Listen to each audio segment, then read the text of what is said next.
This country is sacred ground for them. They have already lived out their dreams, but now they want more history on home soil. It's Furia!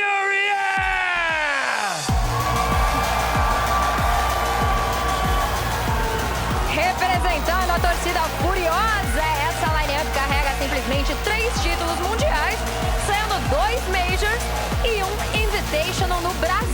Somente isso.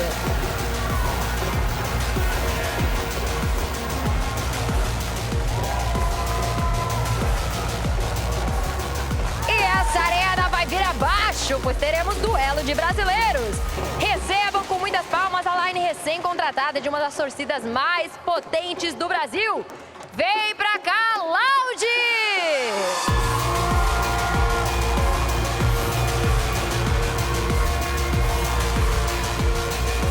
This is a dangerous Brazilian team.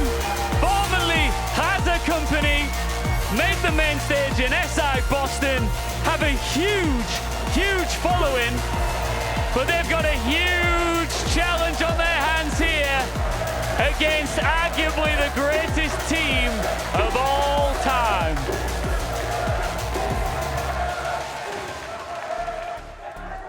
Guys, go and take your seats. How you doing, bro? Felipox, Stay with me. good to see you. Good to see you too. Once again in Brazil. Let's just get a few words here. Now you and your team have achieved everything there is to achieve in this game. It's been a while since you've lifted a trophy. This is Reload. Do you see this as a reset for Furia? Yes, of course, and we want to give a trophy so bad for this crowd from Furia, for these fans, and hopefully we'll do so. Eles têm muitos troféus, mas faz tempo que eles não trazem um troféu aí pro Brasil. E ele perguntou se esse momento aqui no Reload é um momento de restart para a equipe. E ele falou que definitivamente é, que ele vai trazer aqui para nossa torcida. And we're finally getting this matchup between you guys. Are you gonna win? Yeah, Furia is cursed. We are gonna see. We are gonna see. Oh, Vamos wait. ver, será que eles vão vencer? I see a look in his eyes there. He thinks he's got you. Felipox. He never won against me, and today is not going to be different. Ele falou que eles nunca venceram deles. Aqui não vai ser diferente. That's before Loud. We're gonna see. All right. E antes deles vestirem a camiseta da Loud. Vamos ver. I can feel tension in the air here, but I want a handshake before we go into this quarterfinal. Best of luck, guys. Best of luck, guys. One thing I know for sure, no pun intended, here in Rio, it is going to get loud for this one.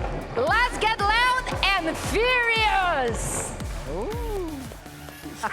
What an intro for our 2 Brazilian rosters here in Rio de Janeiro. I'm Dev and Pengu. We are all set up. The stage has been set for the champions of yesteryear and the upcoming Loud. Yeah, you know, Ian said, Felipox, you want everything there is to win.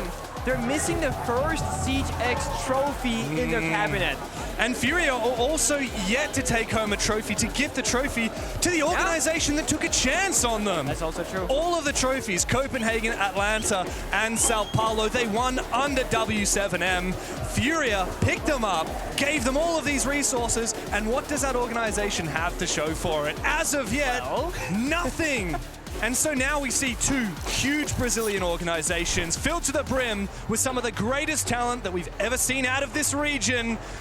And we have to determine which one of them can go to the semifinals. Yeah, and what happens if Furia were to win? Who do they play again? Furia would play W7M, the organization with a different roster, for a spot in the grand finals. That's absolutely right. It could not be more perfect here for Furia and also for Loud, who, as Leo and Jack on the desk said, it's been stonks for them all the way from Manchester as E1 and to Montreal and to Boston as Raza Company, and then here today in Rio under the greatest, the largest organization we've ever seen out of Brazil in Loud. This is one for the ages, for sure. It's our first all-Brazil match here on stage in Rio. And all day, the crowd, they've been warming up. They started with some quieter matches. Game by game. And here they are. This is what everybody here in Rio came to this arena for. And I gotta say, Furia, I don't think I've seen them look this hungry since before winning SI. And people say, oh, it's a Siege X event, it's not more of a show match. No, I think for these guys, this is their comeback arc, where they had a bit of a, slow year last year after being world champions. They're looking to ramp back up. They're looking hungry, motivated, and super prepared in this matchup, taking every game so seriously. That's right, and it has been 800 days since this championship-winning roster was formed. That's right, exactly 800 days. Today, exactly 800 days since we saw the roster changes, since we saw Nade and Felipox join in place of Julio and Volps, who all have their places on great teams here. In fact, Volps, they may end up playing against tomorrow. And Furia, in that time, have boasted 3 trophies, but since the last year, nothing to show for it, nothing to take home, no silverware. Loud, of course, they're on the up, whereas Furia are looking to reclaim former glory. That's the thing, like, Loud's story here is almost like, imagine they had gotten any other matchup here today. I think I would say, you know what, Loud, they can go to semifinals, but unfortunately for them, their obstacle is Furia. Arguably the best team left at this event right now in the entire bracket, and they need to beat them to keep their streak alive. But losing today would not be a disappointment because Loud have played a great tournament of Rainbow Six Siege till this moment. And Loud are the ultimate Brazilian underdogs in our tournament here in Rio, right? Like you said, they have to go up against Furia, major and 6 invitational champions, and then should Loud win today, tomorrow they would have to go against major champions in W7M just to go to that grand final, just for a chance to fight either Wildcard or CAG for the trophy. That's the crazy part. You tell me the grand finals, if Loud were to beat all these titans, will be the underdogs of CAG or Wildcard. That's backwards sounding to me. Loud is going to be underdogs right up until they do, if they do, get to that grand final. Yeah. And also, let's forget to mention, they have a debutant on this roster as well. Daffo, never playing at an international event before, plucked up from, I don't even know where he came from, to be honest. Not a player that we've seen at Tier 1 at the international events before. And my God, he's played so well for Loud throughout this tournament. Out of his mind. Like, he's pretty much like, I hate comparing players to players, but if you were curious, it's like he's almost like the Dash of this roster that Dash is to Wildcard at this event. He's popping off, he's finding gaps, he always has a solution in a round that looks pretty much unwinnable, but Loud is a team, it's a full team effort, it's not about star performances, and that's the big thing. Furia did the same style. Yes, they're individually amazing, some of the best players, maybe the entire best 5 in the entire world, but it's about the team effort and team performance. That's right. Well, the tension is palpable here in the arena in Rio, as Loud and Furia are getting ready for their match. And I gotta say, I am so stoked that we have this level of energy here. Fighting for that trophy as all of these crowd members, the public in Rio coming in with their drums. It feels like a war cry here, and it's got that semblance of what we saw last year in Sao Paulo with the drums, with that Brazilian crowd, with the passion that frankly no other region in Rainbow Six can come close to catching. One thing that never changes is those Siege trophies looking pretty good. No, we saw just a second ago the Blackbeard shield this time around, more or less, and I feel like we have a tendency to pick the right operator trophies, right? We had the Sami trophy at one point, the Deimos statue, and it's very relevant operators. Blackbeard for this event, either banned or played at a very high frequency, makes sense that he represent the trophy as well. It's like the final operator right now. And we're often actually seeing Blackbeard let through the bans because teams are looking to get rid of the Monty and the Blitz. They leave that Blackbeard in. We see a hell of a lot of it. Teams have taken to it like petrol on the fire. We've seen so many prolific Blackbeard players out of every team at this level, and Loud and Furia are no exceptions. Bit of a funny in-game chat, you guys can't see it, but the observer asked, where's Furia? And it's like, they're right down there, we see them! But they weren't quite in the server, they're joining up right now. Of course, the coach, the players getting together for one final chant before it's lock-in time. And right now for these players, going through their heads, some players will sit there and, meditate, be internalizing. Felipox right now thinking of strats, most likely setting things up. Other players trying to get into that fire zone, the fight or flight instinct, triggering the fight, fight, fight, fight. Because if you're Furia, and maybe even if you're allowed, you're probably intending to hit that server running extremely hard, extremely quickly, and try and control the pacing right off the gates. That they are. A little highlight for you guys. Felipox and Live, two very influential players. Felipox in particular, of course, we often see him in these interviews. He's so much of a leadership figure for this team. He is their rock. He is, and also very humble. I mean, when this roster had the W7M run and, you know, challenging the legacy of G2 and going to that level, Felipox was like, nah, we're not there, we gotta get more and more. He was never satisfied with how good they were, despite being the literal world champions, back-to-back major champions, and doing something that nobody's ever done the world before, even the G2 era. And yet this guy's like, nah, we can do more, we can do better. Yeah. It's never enough for him. Yeah, and we talk about the hunger, you mentioned it with Furia. It sucks to say, but there's no doubt that Furia simply were not as hungry after they raised the trophy in Sao Paulo. We didn't see that in stage 1. Yeah. Manchester was a flop. Montreal, they were missing. Yeah. Boston, they got close, but still no cigar. And now Loud, hungrier than ever, are hunting for their scalps to get one step closer to the trophy. It's the battle for Brazil, and it starts right now.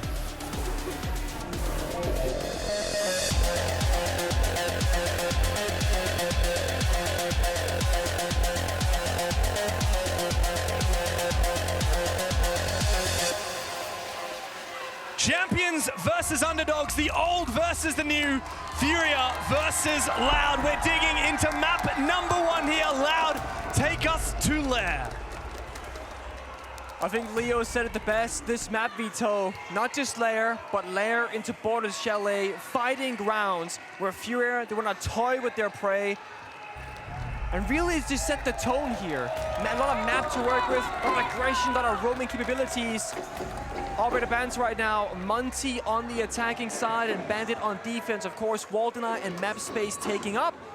Blackbeard, will he survive the first rotation? He will not. Double shield ban, double wall deny ban, meaning, of course, a lot of focus on external heart breaching, but attackers have to get a little bit more creative now, digging deeper, the Ying, the Glass, the Capital, the Grim, not just the lazy shield operators. That's right, but on the defensive side, Loud banning out the Bandit and the Kaid. As you said, it's double wall denial. It means that the only ingredients that Furia have to deny, keep those reinforced walls closed, are mute and to some degree the Tubarao, but you're not likely to use that without some electrification to complement it. So all we've got is Felipox here on the mute. There's not going to be much of a trouble at all for STK or any of these operators that end up bringing tin can openers or even a Thermite. Thermite being often the best counter when you only have mute in play. And that does free up this attacking operator lineup to bring those special cheeky operators like a Shield, like a Ying, like a Grim, like a Glass.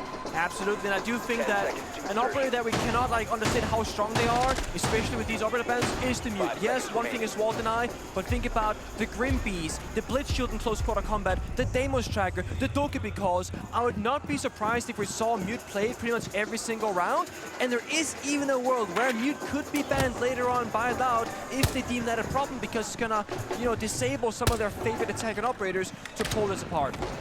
The first step, of course, we all know, it's heart breaching. And like you said, James, with the Bandit and the Kaid ban just muting the board, this should be extremely easy and quickly.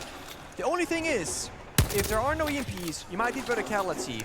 We see this muting the board, I don't see a jammer. So this wall might just be done and dusted, it will indeed be. Those jammers have specifically been placed to boost player positions than just the exterior wall itself. Deliberate choice by Furia. Nice maneuver.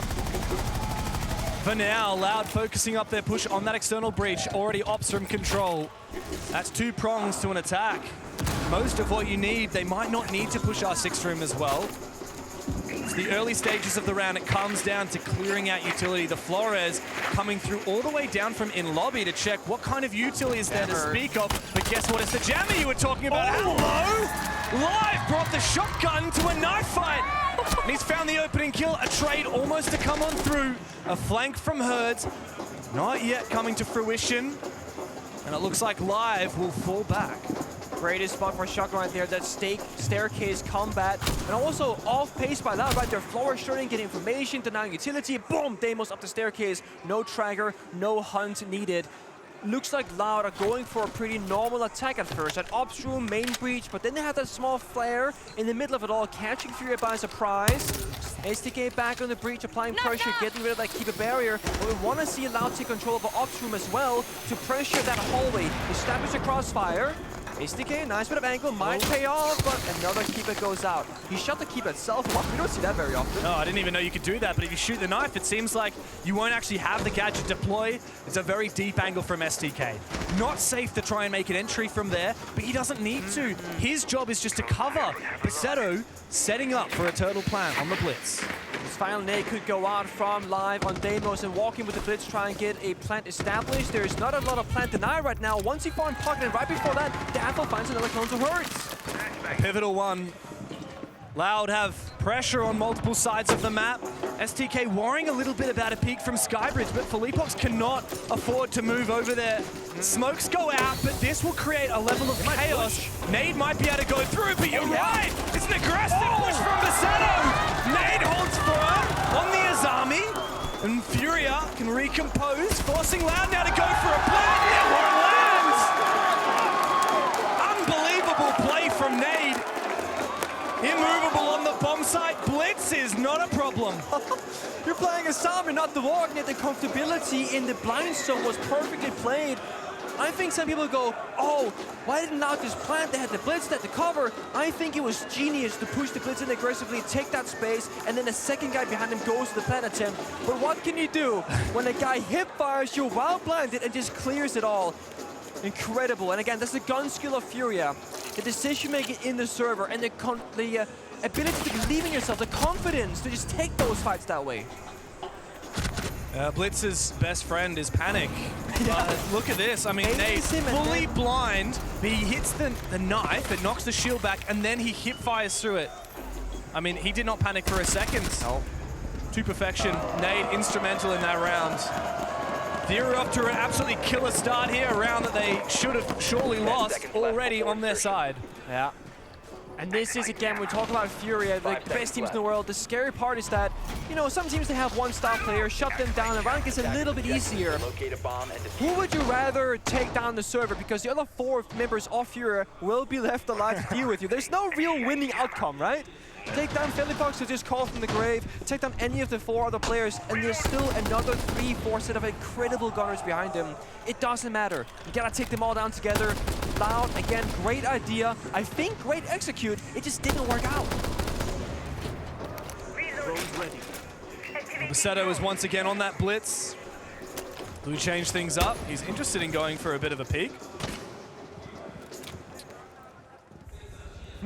How long is Philippox going to try and loiter here? As long as it takes, James.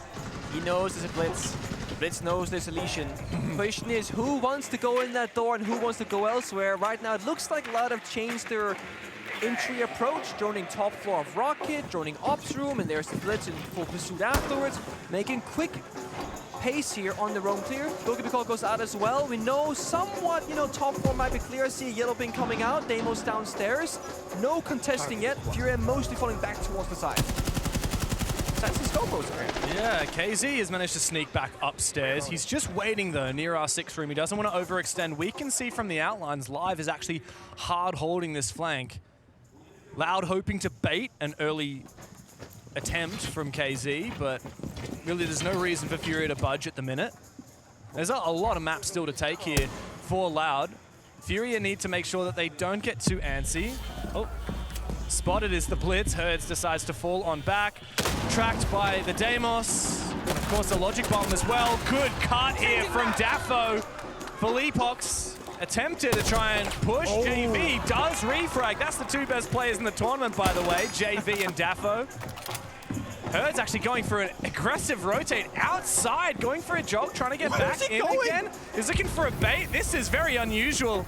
He's actually going to end up behind one of these players from Loud, who might be able to catch him off. And there's STK, SMG11 versus SMG12. Wasting time is valuable here, of course, favoring the defense of Furia. STK goes elsewhere. Good read. A flank is there, though. Does he know? He hears him. Another standoff, but he's sandwiched between 2 different players now. He's in trouble. Can he do shoulder peek info? But Herds has got him. Good night, STK. Furia once again in control. Loud have to switch things up again. You got that blitz still, you got those smoke grenades in pocket, but he does need some assistance. It's the death wish to drop down that hatch without support. It's the only choice though, no time, right? You gotta drop that hatch, toss out those smokes, the flank is happening. Casey finds a diffuser upstairs, it's a disaster. There's nothing to do on the site now. Loud can push in all they like, but that diffuser has been claimed by KZ. The Scopos coming up clutch here. Live has to desperately try and hunt him down, but there's nothing for it. The hero of the round is the Lion of Furia. And this is why Furia, they wanted to go to Lair. They have so much map to work with. 3 floors, they're everywhere. And you can tell just how accurately they're tracking Loud's movement. Whenever Loud were leaving the top floor, Furia, they go top floor. When they're hitting the bomb site, they contest the first floor by the hatch, the flank, and the verticality. So it's always about what is relevant in the round in every given moment. And whenever the most important area of the map was, Furia, they were there to answer every single time. Yeah, and both of these rounds so far, Pengu, we've seen Loud find the opening pick, but then Furia win the war. That's impressive. I mean, this shot from Hertz, the frag from JV upstairs as well. I mean, this flank was just free because they have no map control. Yeah. It's hard. You know, my favorite saying that I learned last year from Fabian himself, it's not easy when it's hard. And it could not be more true. That round is exactly that. Yeah, credit to Furia. They're playing a lot of time wasting. They're making it so Loud can't just expedite this roam clear and then set up for a plant. Furia want these late rounds to be 3v3s, 4v4s, anything that's not a 5v5. Yeah. And the reason for that is Loud, they like to play for executes, right? Get those like 5-4 taggers, cover the angles perfectly, go for a plant. A little bit older style siege, which there's nothing wrong with. For Furia, they were the pioneers to revolutionize the modern way of playing. Back on their WCNM, they shaped Chalet into what it is today, how every team plays it. They want to fight. And when they're roaming, they're not just picking one spot with multi-damage reinforcements, no, they're actively moving around the map, playing fluid, always making it hard for Loud to know what they actually want to play around. They're just playing the map, they're everywhere. Once upon a time, Siege was played like a chess game. You have your strategies, you have your openings. Yeah. And these days, it's played like blitz chess. It's really so is. much more active. It's so much more reactive. It's testing the waters, finding things out, making an ego challenge, even if it's not a percentage play. Yeah. And that is what Furia introduced into Siege. And we're seeing it here with the new iteration with Siege X. They can still do it. That's so typical play style. Oh my god, Perez! Speaking of that mechanical skill and playing off the feelings in the server, just kind of walks by the breach, boop, there's a head, okay, I take him down. We saw Basetto earlier find a pixel off the wall that wasn't mute jam to get that breach opened up without a need for EMPs or verticality, again saving on a very, very useful utility. But the question is, what will it do about the upstairs hold? We see a Warden, bulletproof cameras, and a ton of verticality. Loud will surely have to respond upstairs. We see the blitz, the rotations, 3 attackers working together, and they have to be successful to attack this bomb site. And again, Furia being so active, mid-round reinforcements to change that upstairs setup. Now that they've lost KZ, they have fewer numbers, they have fewer crossfires. A breach on the site as well. Loud are poised to pressure the top floor and initiate an attack onto the objective. Toxic Babe going out, this is the second, so only 1 left remaining with a full minute to go. Loud right now are playing it very well. They're droning, gathering informations, baiting out utility right now. They know that time is on their side. Opening pick is on their side. Furia, they can again just figure out what does Loud want to achieve in this round and go for a counter, whether it's a flank, whether it's the Toxic Babes. 45 seconds left, and this gunfight right here can change everything. Perez, he's got him. And guess what, Furia? Loud are knocking, and they're knocking more and more. 35 seconds to play for Leapox, feeling some pressure. Nate has to win his fight, but it's a 1v5. Surely no chance. The blitz dueling him. SMG-12 cannot land a bullet. Plan is down, and finally, Loud start talking in the server. That's the 3rd round played though, James. And operator bans with the new system means we're gonna have 1 more come into play. And I'm so curious what these 2 teams think the problem will become in the future or what they want to get rid of. Before this tournament, I was not sure if Furia was gonna be a victim of the new ban system because they get target banned all the time, or if they would be the team to pioneer and get ahead of other teams by tailoring the right pick. The picks are in. Blitz, and there's the mute. Yeah, you called it, Pengu. It makes so much sense to me. I love that so much. But guess what? STK and Pasetto as well have been a real mean force on this blitz. That's a second shield taken, oh sorry, a third shield taken off the board. No shields whatsoever in the hands allowed for the next 3 rounds. But also, as you said, no wall denial. And Mute is not just wall denial, he's more so than much that. more. So much more than that. And you no longer have the counters to those operators like the Dokkaebi, like the Deimos, like the Grim. Yeah. So I expect at least 2 of those 3, maybe all 3 of those to come into play here. One thing which you can kind of try and cheese, and it's not easy to do. You play Grim and a Sense. The Sense wall now cannot get seen through by, you know, Warden or any glass or something like that. It's no longer a smoke, it is a projectile wall essentially. But you can toss a Sense wall up and then Grim behind it, and you will see those red pings on your screen and go, there's a target. There is some cheesy strats with that. Now, is that necessarily going to happen on Lair? I'm not sure. I haven't seen much of that, but on very open maps, it's totally possible. For this one, they'll take the Dokkaebi and the Deimos, which will have full effect because there is no mute. But the question for me, in the absence of the Blitz, what's the intention from Loud for clearing out that power position that we saw Nade win the round from on the very first time? It was a defensive R6 room and what's it called? The one with all the Deimos masks. Is it called Mask Room? I think you'll call it Mask. Sure, there you go, Mask. We have different calls for different regions, Sure. right? The one with the little desk there that everyone loves playing as Army on. That's the key position. Loud need a new way to clear that out. But if Daffo finds some early kills, especially onto the smoke, and Furia are going to have a lot less ingredients to hold onto the side. Thank you to our beautiful observer team. The beautiful Deimos mask above the desk here. It's called Master Office. There you go. A chassis in my ranked games. He's my A chassis, but that's laying down. I think there's a chessboard there as well. I wonder what position they're playing. And of course, you're wondering about I wonder that. if it's a little Karo Khan. I could see the verticality. Oh, the verticality matter. The Deimos downstairs to clear those power positions, but Casey, perfect timing once more on the grenade cook, swings the door, gets the freebie. Yes, Deimos is still alive, but that was his body to cover him. That's now done and dusted. Loud might need to go for plan B now because they don't have downstairs pressure. But I do like the way they're using that Sens. Perez trying to assist that pressure. Even though Furia have cleared it out, they might not necessarily be aware. I could always send a second one down through it. It's a bit of an impasse. How does Perez find that? Hurts getting a little bit antsy. JV still alive. He's still trying to chase this drone down. Hasn't found it as of yet. This is on the R6 room side of the map. He's taking a little bit of damage too. This drone is trying to bait him into something. Eventually it goes down. Thing is, Loud have the numbers, but they're missing a way in. Exactly, and that's where Deimos finally comes to play right now. If you track Nade, who's Asami the floor right now, still dodged regardless from that vertical angle. That's their way in. Mask position has been cleared. Now they're covering the door for any retake possibilities. They can force the 4v2. Oh my god, more like a 4 versus 1. It's up to KZ. He's found his second for the round. Gonna need to find every last one of them. And look at Loud, they're going deep. They're looking for the side. Perez deleted from the server! KZ, you can't be doing this to us. Pasetto forcing that plant down. STK to cover. Now Pasetto back up, rifle in hand. As KZ prepares his march, the dreadful march towards that bomb site. With no one else to support him. But he hears that proximity alarm and he needs to swing for it. STK's found it.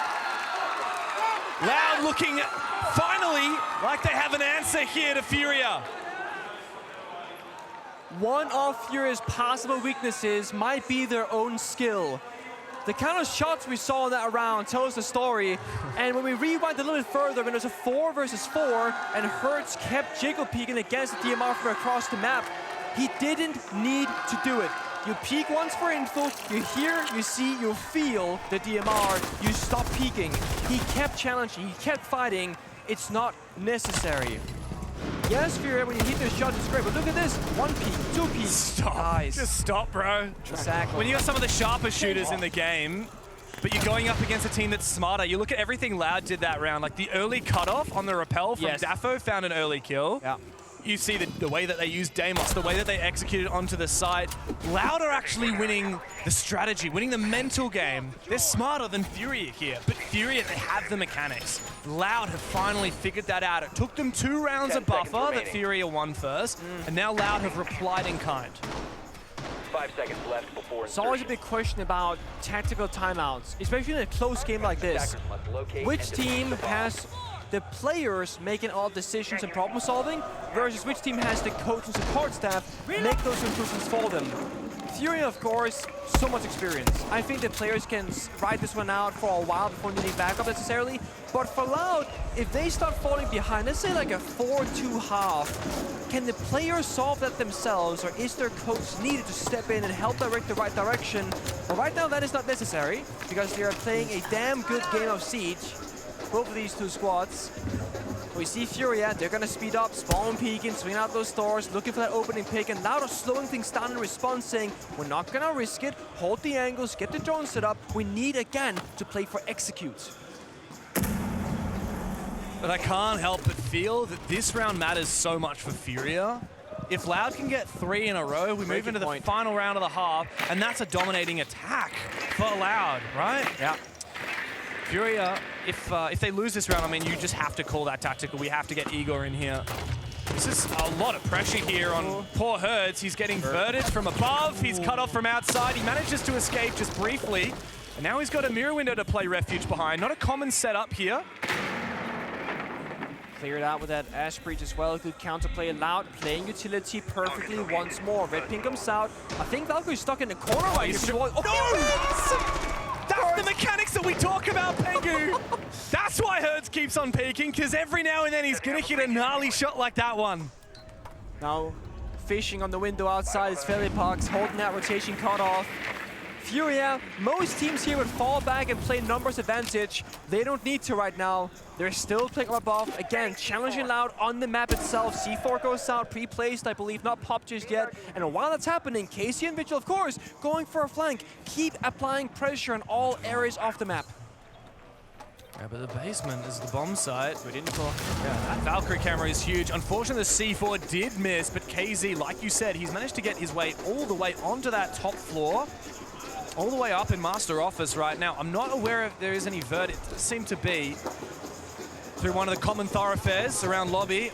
Oh no, STK, that's a mirror window, and guess who's dead? It's the Ash. A pre-fire across. We need Live to come and throw his last Selma to clear out that mirror window. Meanwhile, KZ's flank is gonna put that pressure here onto Loud. Mirror window finally open, but another kill for Loud. Surely not possible, they go all in. They decided that this is their moment, so they go deep at JV. He holds firm on the site. STK and Basetto now, they've got to worry about above, they've got to worry about the sites, they've got to worry about JV as well. Furia have recomposed, they are back in the game. And they do it so well. The coverage from JV, holding the rotate, covering his teammate.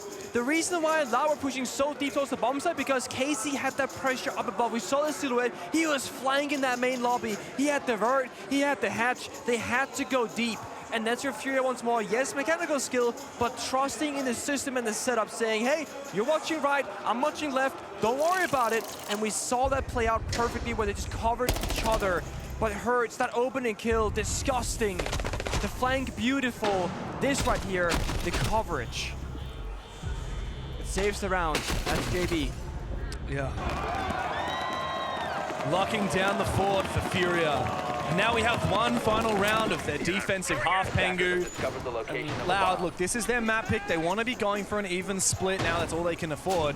But Furia here, on a map that is traditionally defensive-sided, if they can go 4-2 here, that doesn't mean they're out of the woods. It just means they've had a solid first half. And then we look to their attacks. So Loud, in this final moment in the first half, what do you look for? And the thing is, in terms of operator lineup, they had the shield, the blitz most notably. After that, they haven't shown us a different kind of pocket go-to operator. It's been some Dokkaebi, of course, the heart breaching. We've seen a Force in a sense. They haven't, you know, for example, the Ying is open. And for most of the rounds, Furia have been playing the Warden as like a possible countermeasure. Not recently, though. So that would have been a possibility, but not for this one. Loud instead, pretty standard setup here. They can go for any kind of attack, verticality, good like clear of gadgetry, good information, good heart destruction. It's very safe, but I'm not sure if you need safe right now to push that third attacking round. No, Furia, if you're going to play it safe, they're just going to wait. And then they're going to find their moment to spring, to pounce. And what do they have? I mean, they got Ella walking the wrong door. Boom, it pops. Fenrir, boom, nearsightedness. Goyo fire, smoke if time is low.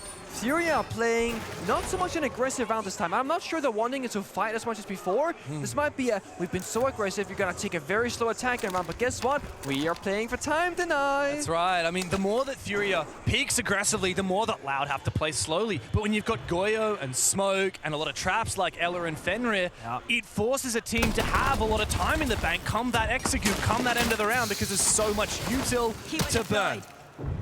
And I don't know at this pace if Loud will have that time that they need, so it might be one of those, hey, you have to go for broke. Power breach upstairs. Again, no wall deny. That will go off for sure. No impacts either in pocket. Missed opportunity, goes for a re-swing. It's risky, Hurts. This is so cocky from Herds. He'll eventually fall on back.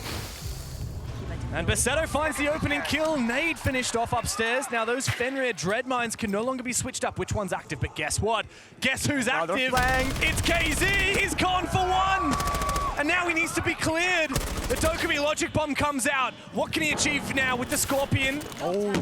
And comes the Grismot Mine, but amidst the distraction, amidst the chaos, Loud do have a response. SDK baiting out.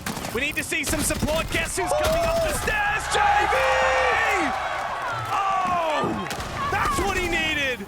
Come help his teammate. SDK and Dafo completely caught off guard.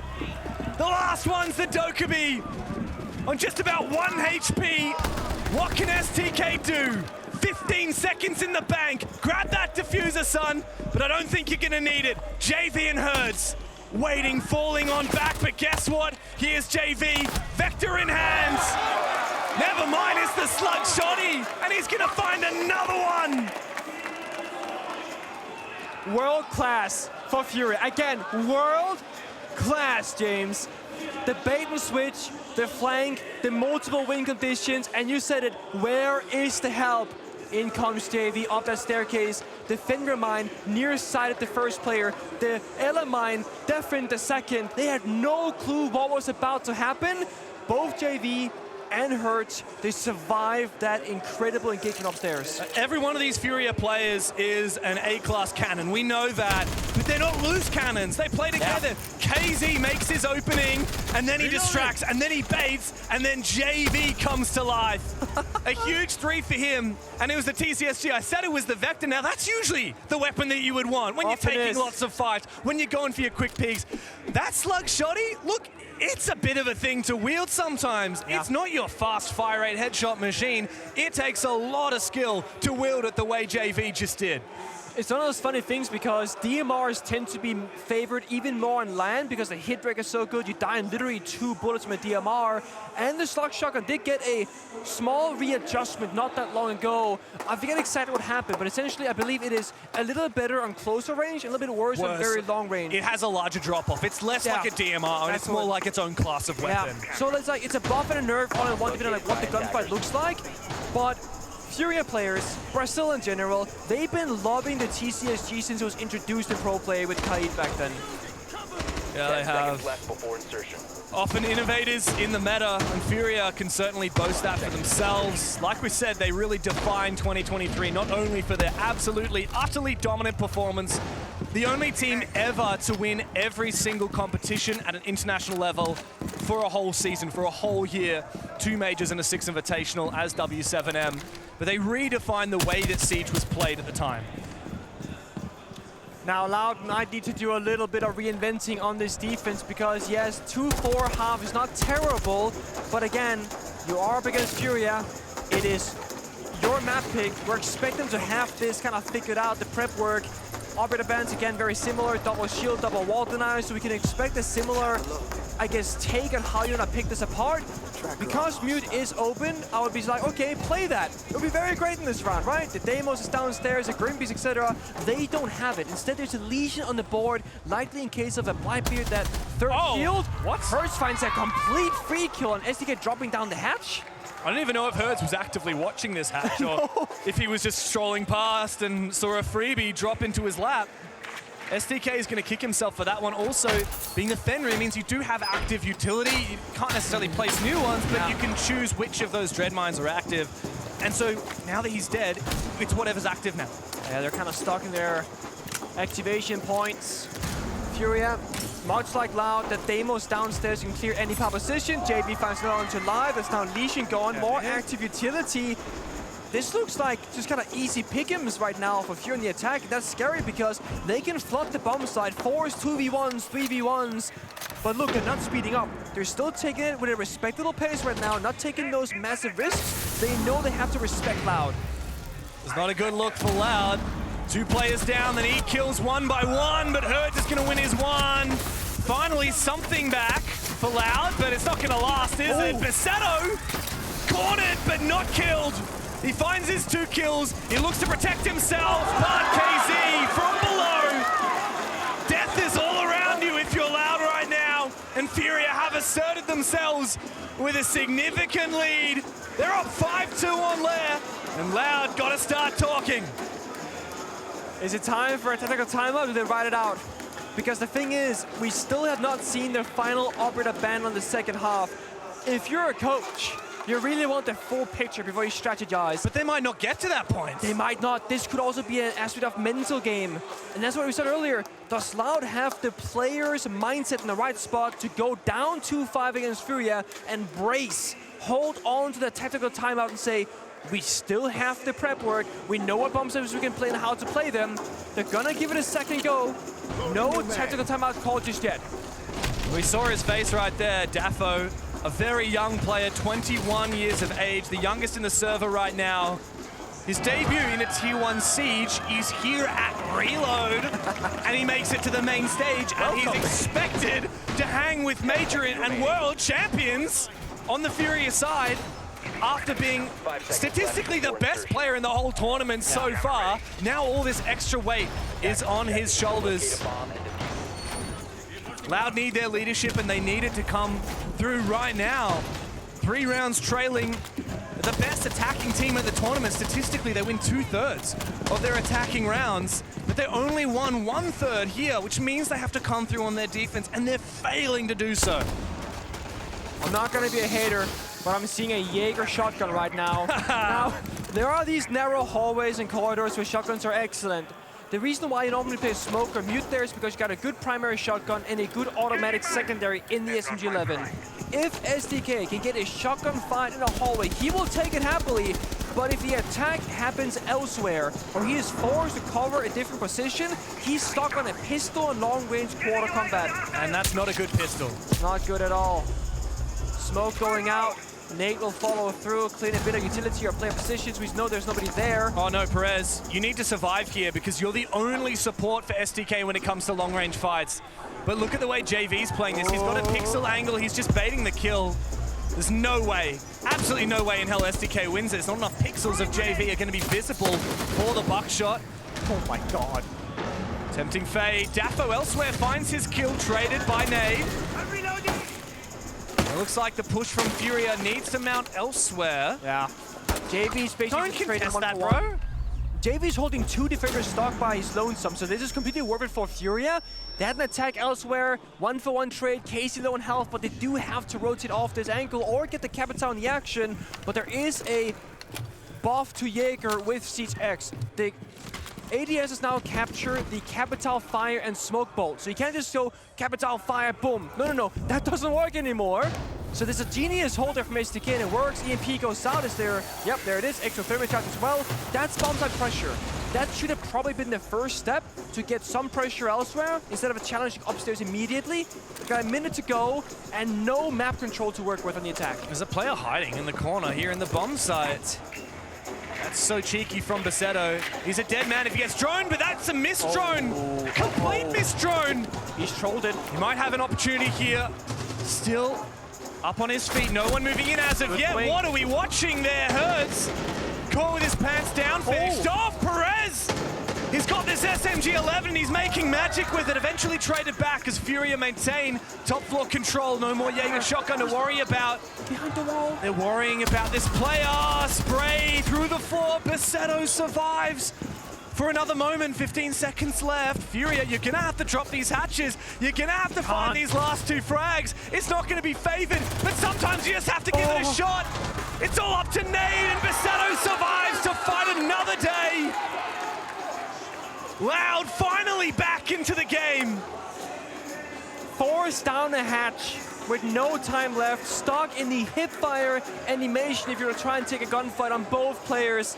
That is a disaster of a situation which Furia completely got themselves into. Loud held on strong. And SDK, that Jaeger shotgun, oh, it paid off. Oh yeah, it did.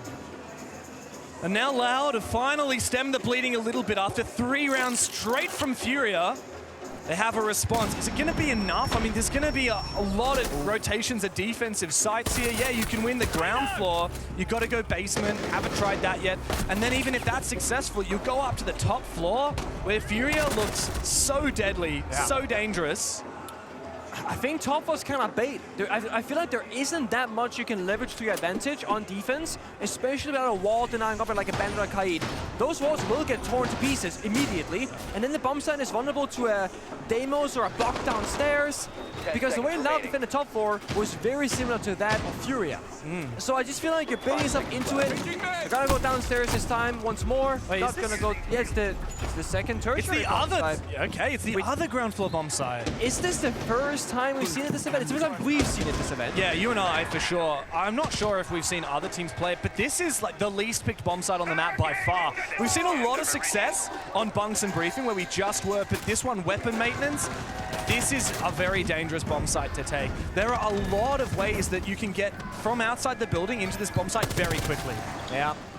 It's a bit of an awkward one because one bomb site has vert from above, the other one from below, so you almost need to work the entire map to get full vertical control. Of course, that plays into the favor of defense. So I want to see Loud now be very proactive, much like Furia, on the map itself. Challenge the up above, challenge downstairs if you have to, and fight it out. If you surrender map space and give Furia what they desire, I don't know how you're going to pull this off on defense. Out comes the Deimos. And I have no doubt, if you're a player on the stage right now, you can feel those drums sprinting straight past the Dread Mine. Nade goes out, not sure where that was tossed towards. Just for safety. KZ wants to go hunting though. Basetto is the one ready to receive him. Interesting. He's gonna stick the corner here. Oh, and Osa's shield as well. We don't see this all that often these days, James. So they're gonna swing here. Oh, he trades out. Big from Pox, big from KZ as well. This is top floor pressure now mounting piece by piece for Furia. Meanwhile, on the bomb site, Nade has a nifty shield to hide behind. A great deep gas though from Live is gonna force Furia back and reduce their visibility on that bomb site. This is Loud's chance to reposition, to look for a play elsewhere, to try and get the numbers back in their favor. Only one more Toxic Babe, though. He missed the first one, so that's not good. Fire split going out. Now Fury applying pressure from all these different directions. You gotta have to pick a gunfight now, and you have to go big. Big pressure from him. Good play. He doesn't get the confirmation of the kill, though. Philippox has come through, and now we look to Daffo. He's found a pick this round, and now he must use those yokais to prevent this plant going down. Like you said, Live is all out of those gas babes. And there's still 45 seconds left to play for Furia. They're just stalling out right now. They got the rest on JV, rotate back for cover. They can start attempting a second plant. No way to destroy that talent shield from the Osa. So the cover, it just has to be half decent. I mean, Osa's perfect here. Put it down, turn around, plant. And so they begin, and there they finish! At the drop of a hat, Furia. They find themselves on match points. Loud doing everything they can, scrambling for a round, but their defenses are not hot enough when Furia come knocking. That bomb site is a little bit cursed. It's giving Oregon meeting defense, like it does in Pro Pool. You take big tower, breach the wall, Osa shield, plant. It's very similar. You take ops room, breach the side wall, and just walk in with the Osa shield. Very few counters, and you don't play impact grenades all that often on defense these days. And it calls desperation for Loud. Now they have called their tactical timeout. Let's listen in. Vamos fazer a defesa de cima. Aqui a gente tá perdendo, guys, por falta de reconhecimento, tá ligado? Tá muito fácil reconhecer o jogo dos caras, só que a gente tá tomando umas kills idiotas, tá ligado? Nesse bomb de cima agora, se a gente reconhecer que é a mesma play pro lado do comando, você gira pra escada principal, porque o boneco do Pérez não vai ser tão útil lá, tá ligado? Porque a gente vai reconhecer que é forte lá, tá ligado? E deixa o Pérez jogar lá pro lado do tijolo. Aí qualquer coisa, ô Pérez, você pica o cara do termitável, tá ligado? Tá bom. Só pega em Eval que eu tô. Coloca as câmeras pra gente jogar embaixo, tá ligado? E aí tira o Fenrir que se for o Fenrir, tá? Né? Sim, tá ligado? Joga aí então pra forçar eles a pegarem aqui, eles ficarem fudidos, tá ligado? Tá bom. Só, mano, reconhece o que eles estão. All right, they waited for their final moment to see that final orbiter being banned out, but they are down 3-6. Well, we have a translation of that tactical timeout from Maria. Maria, what have Loud got to say?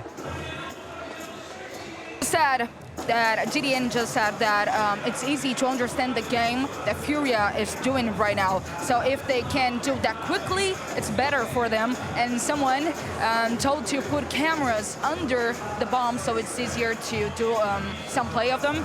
And also they want to force Furia to pick IQ.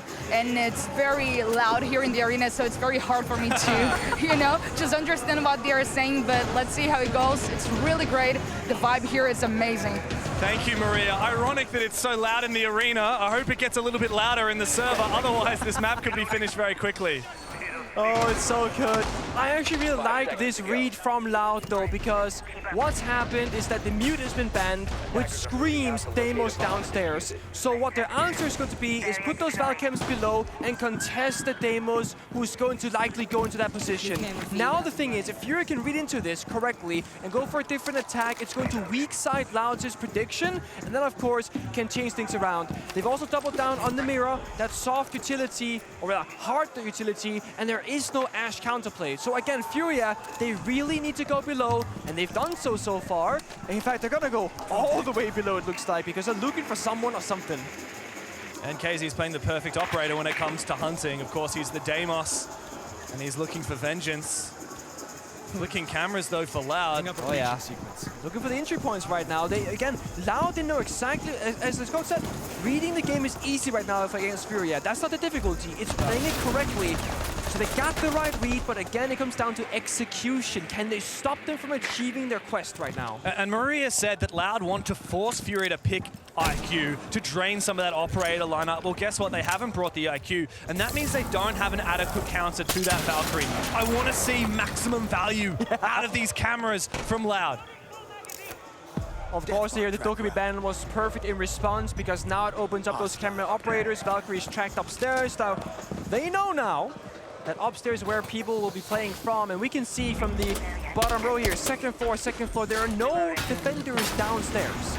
So when KC gets into position, right now he's in weapons, Capitao hurts next to him, joining him as well. They can now start doing a ton of damage, whether it's the fire arrows on the staircase, Deimos striking medicality, or just grimming and shooting to the floor. Oh, speaking of, Nate was late. Here's a lot of damage, you're right. That Nate was a little bit too late, and as a result, SDK is able to dodge it. He's able to teeter around the edge of the fire. He's able to do a lot of damage to JV, and somehow Perez has found the opening kill, hunting from behind. While Furia were looking for Loud, Loud came for the backstab. And now Furia are in shambles. They're desperately trying to find something back. And tracking mirror, I don't think that's going to be enough here. You mean have time for this? A kill is a kill, but again, they're going to fall back, play time, C4 goes south, chicken the door, he is barely taking damage. Casey, is that the best you can do? Because it's not good enough.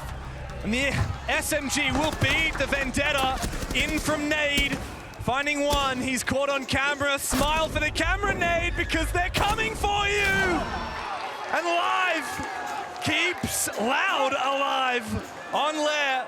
It's 6-4, and the underdogs have not stopped fighting. The tactical timeout proves successful, but I have a concern. Maria did not mention what happens after this round.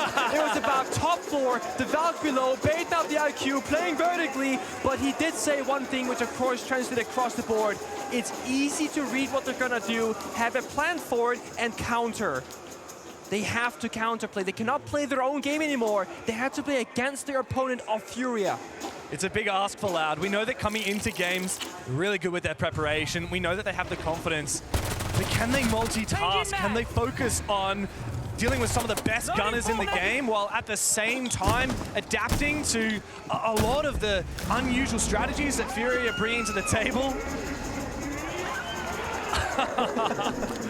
Furia fans are struggling on the edge of your seat when you're watching your favorite team sit on match point and it inch closer and closer to overtime. 10 seconds to go. Stressful.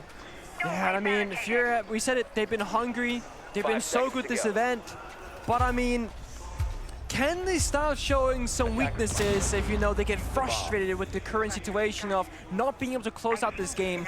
I would say the longer this goes on for, the better are the odds on the second map for Loud, because Furia definitely will be a momentum-based team. If they feel like they can just run over you, oh, they will run over you. We saw Furia against Secret. We cast that game on Cafe. It was the most one-sided match I've seen in a while. Secret just lay down. Yeah, there's nothing they could do against Furia. Loud have fought back now.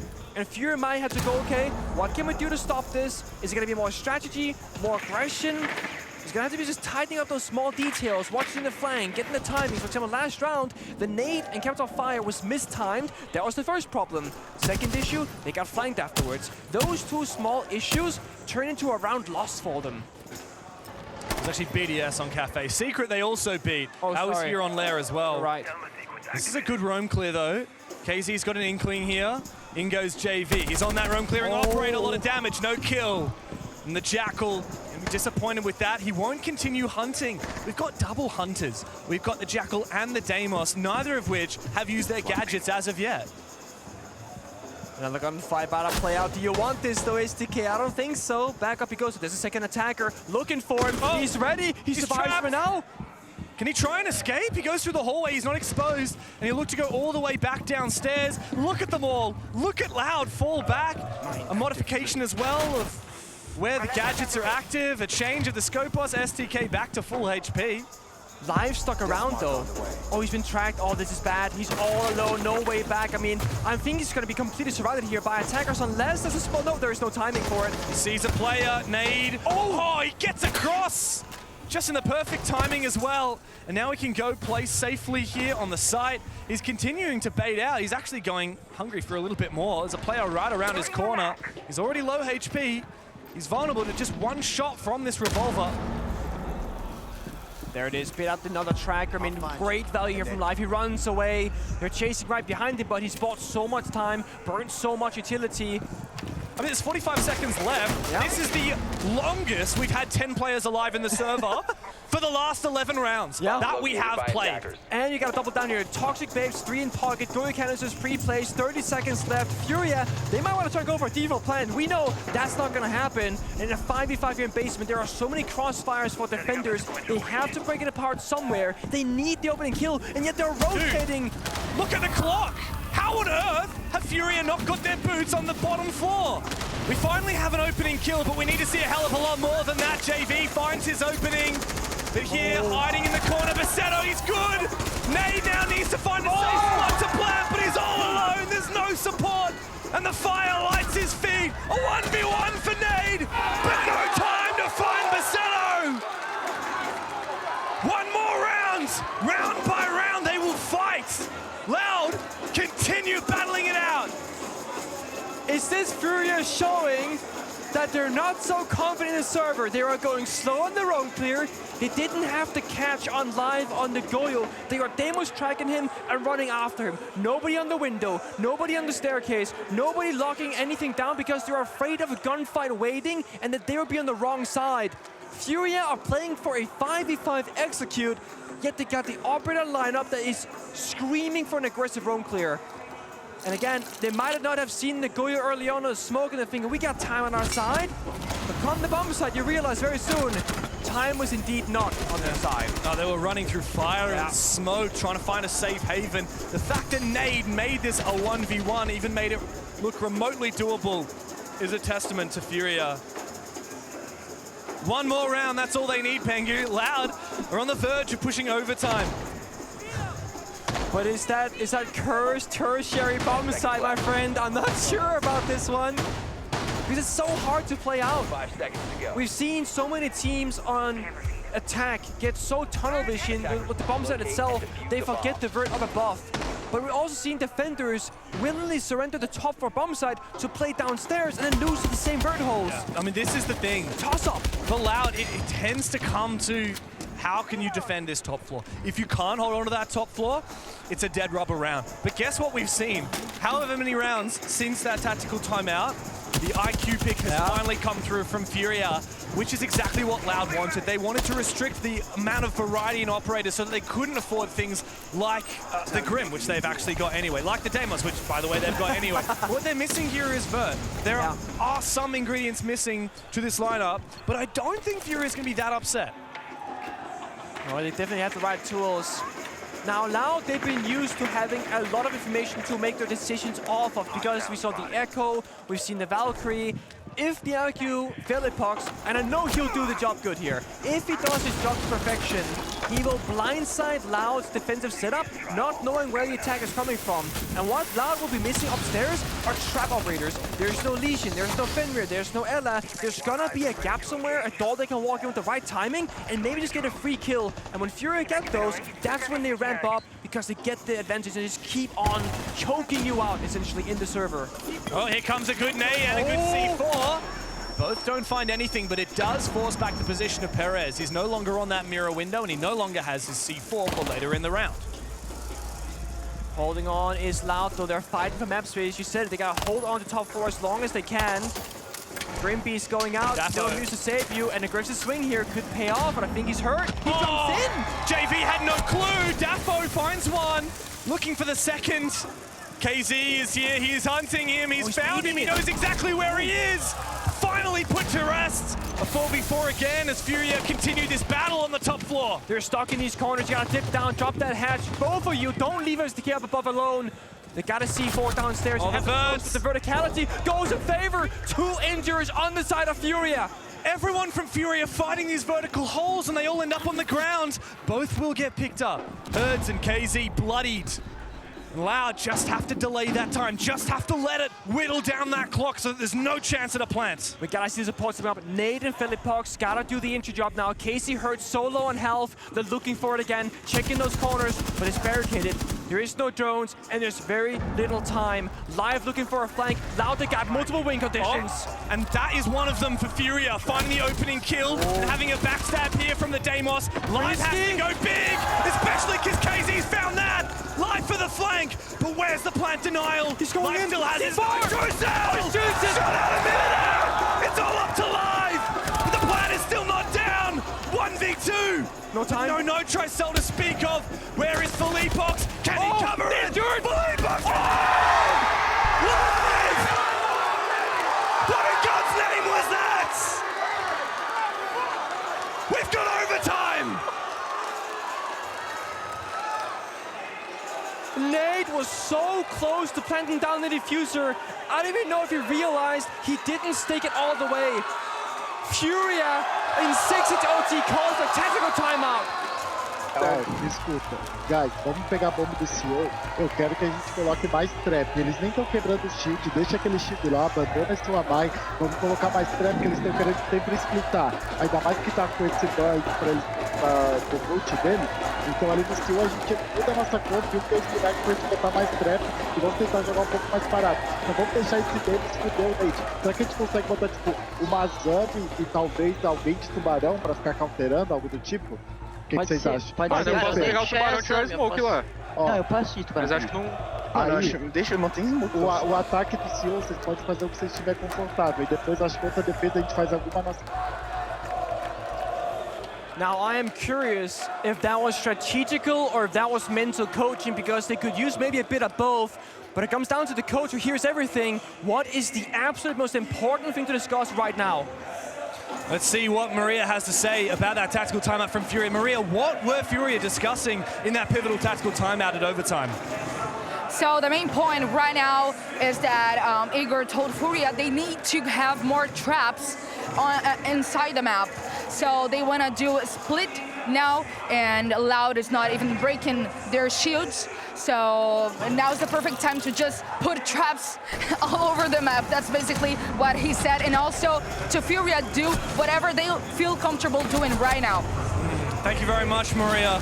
The pressure is definitely on for Furia here, and they are switching back onto that attacking side.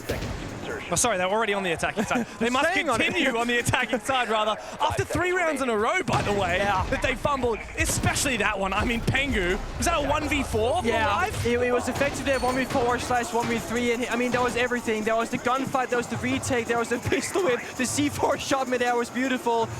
Furia, talking about traps inside the server in the round, that can actually be a thing on the attack. Of course, defense traps, Finger, Ella, Legion, whatever. On the attack inside, it's about setting up an area that can be dangerous, where if Loud walks into it, they'll get shot, they'll die, they get shot down. So a positional trap, if you will. What that means is, in simple terms, Furia need to get map control before Loud can just establish too much dominance in one area. So quick on the entry, establish a player, and then start looking elsewhere. If Loud comes back out with a C4 downstairs, boom, they get shot. You know what helps with a quick entry? It's a shield operator. Obviously, Monty and Blitz are both banned. We go to Blackbeard. Hertz has brought it once before. It was actually on that Bunks and Breathing bomb site on that first floor, and they lost the round to Loud. Now he's bringing it again. Hertz has had a bit of a quiet game. It's KZ and JV who have been the big hitters here. Bit of a staring contest. He's red pinging him. You should zap him. Just like pyong, pyong. Doesn't do anything, but it looks cool. Well, you're actually going to take down that bulletproof camera. Just gotta run in there in case of anybody downstairs. Verticality, of course. KC is below, so Hertz should be safe here. Also, there's no C4s in defense, but there are impact grenades. A nice impact trick, by the way, onto that main wall breach. So no entry here from Philippox unless he does commit to another one of those Selmas, which he likely won't. So he'll want them later on for elsewhere. It's awkward because you want the thermite for the exterior wall to get a big breach opened up, but you can't thermite the hallway wall to the bomb site because there's a hallway right here with enemies. So you kind of need to play the aids or play both aids and thermite. They can't afford that. Blackbeard goes in. Yeah, an aggressive one as well. STK attempting to rush back to site and help his teammates is caught. A lot of these players on Furia, though, taking a lot of damage to these traps. Loud just holding onto their position. They need to be careful. If they get too antsy, if they run around too much, then they might fall to one of these players, but they can't afford to stand still when the Deimos is shooting them from below. Again, we need Casey and Philippox upstairs to go the entry work because the health is so low on JV and Hertz. It's the same as in the previous round. The Guma is doing damage, the impact grenades as well. 35 seconds. There's one impact in the pocket of Basetta. If he sees the Blackbeard, just toss that in there and he will go down guaranteed. They're playing their corners. They want Furia to walk in first and get shot in the back. Every one of those Loud players is separate. Every one of them in an off angle. Every one of them hoping that someone from Furia won't check their angles. And here it is, KZ, right between the eyes from Philippox, and Hertz closes. A successful tactical timeout from Igor and the boys. And Furia finally have themselves another map point. Again, you can play in the corner, have crossfires, play the round near perfectly, but in the end, it's an FPS game, baby. And Hertz does not miss. Side swap, the first time in a while. Yeah. I think Furia are gonna be very happy that going to defense being up that 7-6 scoreline. Absolutely, it's been a defender's game so far. We've had 8 defensive rounds won at a 4-2 split on both halves. And then, of course, a strong attack in overtime here from Furia. The pressure is well and truly on here for Loud. They've only won 2 attack rounds so far in the whole game. Now they must do so again in order to push it. They've already staved off 3 match points. Can they do another? Seeing something cheeky here at 2 Brow with 0 wall deny. Now, Two-Brow does have more than just one way to play him. Yes, you can deny the hatch, the wall, etc. But also, it'll disable pretty much anybody from using their gadget and droning inside the freezing zone. And you can track footsteps from below, almost like a reverse jackal. You could freeze the ceiling and go for a C4 play for all I care. Probably not the case here, but it is curious how when you go into overtime, one thing changes, which changes everything else. Risk assessment of players will become less risk-taking. When you play 0-0, you do the craziest peak, because what's losing one round, right? Right now, losing one round can make or break winning or losing for these teams. So you might not take that same risk anymore, might be a bit more safe, and it's why I think time-denying operators can be so much better once you enter overtime, because teams tend to play just a bit slow on the attack. Yeah, for some reason, I have a feeling that Furia aren't going to play slowly on their defense. No, they have one speed, and it breaks most other teams' gears at the max one. It'll be a freezing exterior wall, buying some valuable time, but it's so early in the round because SDK rushed over there. It's not gonna matter in the end because that wall will get opened up by the time they go into ops room. In fact, the wall is open right now. Only a single Two-Brow canister was spent, so it's a nice little T section on that wall. Gonna have to use those Two-Brows, hope to get some value of it later on. But now we focus on Loud. Daffo looking to clear some util, making his way up the stairs. He wants to clear that Banshee, and he does. Successful there. Attempted to protect from KZ, doesn't find it. A drone is now going to come up. Where'd that C4 come from? Perez is gone and no more Sens walls. If Nate gets tracked in this position by the Deimos, he can freeze the ground and it stops it from working. So this might be Nate playing the Two-Brow instead of Asami to counter Deimos effectively. That might happen later on because he's playing in the exact same spot as before. That would be genius. I've never seen that happen ever before, let alone in a comp game. For now, though, live, the Deimos is looking to put his focus on this stair. He wants to take this fight, but guess who's peeking him? It's KZ. Made to come over the top. He doesn't realize, but there's actually two players in this position. He goes over, doesn't find anything. Meanwhile, Hertz is taken out. It's a retreat here from these Furia players. Very uncharacteristic of them. And no cutoff as well. Daffo! But Live peeks him just in time. Loud have the numbers on their side. Furia will not stop fighting. No flank either. Furia all upstairs on the bomb side. Not like before. There's no play happening elsewhere. Again, they're playing for time. They're playing a little bit slower and safer. There's the tracker with the Two-Brow. Exactly. It's the perfect counter. But he can still shoot him anyway. He might not get the ping, but that doesn't matter. He'll tear open the 4 and 10-8 apart regardless. 2v4 now. JV misses his opportunity to bring it back, but Pox doesn't miss his. An aggressive play now, but he loses. It's JV versus the Worlds. And Loud are starting to force that diffuser on down. And guess what? Live there with the Vendetta in hand. He's keen and he's waiting. And now he must retake. JV knows where one is. Basetto out. Live and Daffo. And Daffo's gone for the backstab. Loud will not stop fighting. They've pushed us the distance. It's 15 rounds here on Lair. All the way, just like it should be. And I gotta say, Loud, they have really started thinking differently about this matchup ever since the tactical timeout. Their operator picks, their pacing in the server, knowing when to go fast and when to go slow on both attack and defense. But this is the biggest task of them all. Which bomb site do you choose with practically free reign across all 4, because they have shown us that 4th possible bomb site? This is where some players might go, I think this one because I like playing my operator here. No, actually, statistically in scrims, this one has been better. But you don't have more than 20 seconds time to make that final decision, and you all have to lock that in, believing this is the best site and the best strat possible. And that question comes down to Loud on their defense. One more round of Lair to go. It's Loud's map pick, and they're the ones that get to determine where we play. Furia, though, they've been fighting so hard, and they've been ahead of the curve for pretty much this entire game. This is the first match point that Loud have conjured up, but the 5th for Furia. It doesn't feel like that, though. In hindsight, it feels like it's been very much like a back and forth, like 4-4, 5-5, 6-6, you know? No, this was a 6-3. I know, and that's crazy to believe now. Is that, again, tactical timeout, when they saw the final operator band revealed, and then just a switch turned on, they saw the full picture, and here we are. Operators locked in, Blackbeard will be shown once more. Twitch making pretty much a debut right now. And if you look at the lineup, Lesion, Fenrir, Goyo, a lot of things for JV to toy with and clear in this round to buy space and time for Furia.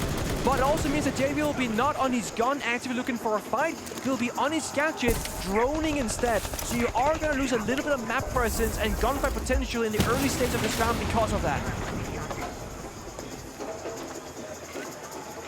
But you need that value out of the Twitch drone. The value. I mean, immediately, that's worth one Twitch drone. Take out one Dread Mine, take out one Vulcan canister. Does open up an avenue. Oh, this is an aggressive peek. Nate looking to take the fight with the Blackbeard. Not the shield, but the rifle to be the main focus. He's been fragging out today, and him and the nades and herds together find that opening kill for Furia. Bit of a risky one there. It's a 2v1 for Perez, and he loses out just like that. And Nate in the crossfire downstairs. Tiki Yango and Furia, they always find a way. But on 7-7, this is a way too easy entrance for them in the map. Well, the whole game has been back and forth, but not this round. It's been all Furia. Loud capitulating when finally they have a chance to put this game to bed. There's one way right now. Loud have to lash out and get aggressive. Furia, they seem to smell this. They're holding angles. They're using the Blackbeard, rotating across the map, and they are not taking these risks. They're on the roof, for God's sake, but Live somehow finds one. JV off the board, slowly getting back that numbers advantage for even, but no! Feniblock strikes back, 4v2 for Furia. Daffo needed that kill, Loud needed that kill. Now without it, it's a 2 versus 4. Furia have control. They have the time on their side, and they've got that Blackbeard staring down Live. No impacts on him. One set on Basetto, but he's trapped here. He has to hope that nobody checks it. Discipline! Oh my God! Basetto! He needs to hold the phone here for a second, because Loud are hoping. They're waiting for their moment. It's now, though, a 1v3. He's all alone, and his time is come. It's Philippos to finish it. A tooth-and-nail performance for Furia, but fifth time is the charm. They take down Loud on Lair, and they push this game to the second map. An impossible position to be in. Do you take the 1-3B? Do you wait for the second? And right before it takes down the ace takes down his teammate and makes that a 3v1. A second earlier, and it's a 2v2 all of a sudden. You're gonna be kicking yourself, but what can you do? Oh, such a hard-fought game for both teams. Engines firing on all cylinders, and I sure hope there's more gas left in the tank. We'll break it all down after this, and then we'll go to border.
from Loud and Furia. And now let's talk about the touch call pause called by GDN. He really paused too late in the game. Do you think if he did that earlier, it would have been like different a game for you? I don't think so. We knew what we are doing wrong, so we couldn't resolve the mistakes. So later we did. So it's not. I think it's not gonna change anything. Philip Hogs, Furia had the game on your hands, and you almost lost. What happened? Yeah, we made it more difficult than it should be. There was a round on 6-5, I think, that I cost us a round in 2v1. I just had to cover an 8, and it was just my fault. But I'm glad we could recover it, and we could win the map still. So let's go to border now to close the series. They're pretty confident that they will close it out in 2, but I'll tell you what, I don't think I've seen such an exciting match for a while. That pushed us the distance, Jack, and it was well deserved. Yeah, that was such a high quality game of CG. It was 2-in, it was throw-in. It looked like Furia were in full control, Loud with the comeback, big clutches into the overtime, and then right at the very end, the trigger discipline that Basetto could have operated with just got seen out by Furia. Honestly, the control of Loud, of some of the aggression of Furia in defense, when Loud was in attack, was impressive. I know it was a 2-4 split, but I was still impressed by that. But overall, like you said, the clash of playstyle. Yeah. Furia going aggressive all the time, and Loud trying to slow the pace down as much as possible, avoiding the fights, using all kinds of utility, the Goyo, the Legion, the Smoke, the Yokai drones, everything that could slow down the game, especially the Azami, to force Furia to problem solve and go slower. And honestly, it almost worked. Yeah, it was the yin and yang, and genuinely seeing that different style. Furia having to pull, I think, every trick out of their book. It was their opponent's map pick. They wanted to control the pace. They weren't being allowed to, and they were having to try and find ways. Obviously, they played a lot of Blackbeard, a lot of Capitao as well. I guess, look, there are moments in matches that help us define kind of the series as a whole. I know you've got one. So we've mentioned the fact that for so long, Loud has been slowing down the pace, forcing Furia to late round execute. Now, this is a great example of this. As you can see right now, they're already set up and ready to go execute, but there's a Yokai drone facing them. There's Echo here. So look at the way they're going to split here in 2 different groups. As they go for the diffuser, at the same time, Felipox will send a flash towards the Echo, and at the same time, JV goes to play aggressive against him as they go for the plant. Now, this is a 4v2. Obviously, it's easier to say, right, when you have man advantage, but this is just to give you one example of how coordinated Furia was in this late round situation to take it all the way in overtime, 8-7. I do have to apologize for the terrible observing in that clip. That wasn't any of our observers, that was me on our analyst PC. I think we could tell. That's okay, we could absolutely tell. Look, we'll go to a short break on the other side. You won't want to miss it. We're heading to border.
Before every history-making performance, there is a climb up the mountain, and that Loud will have to do.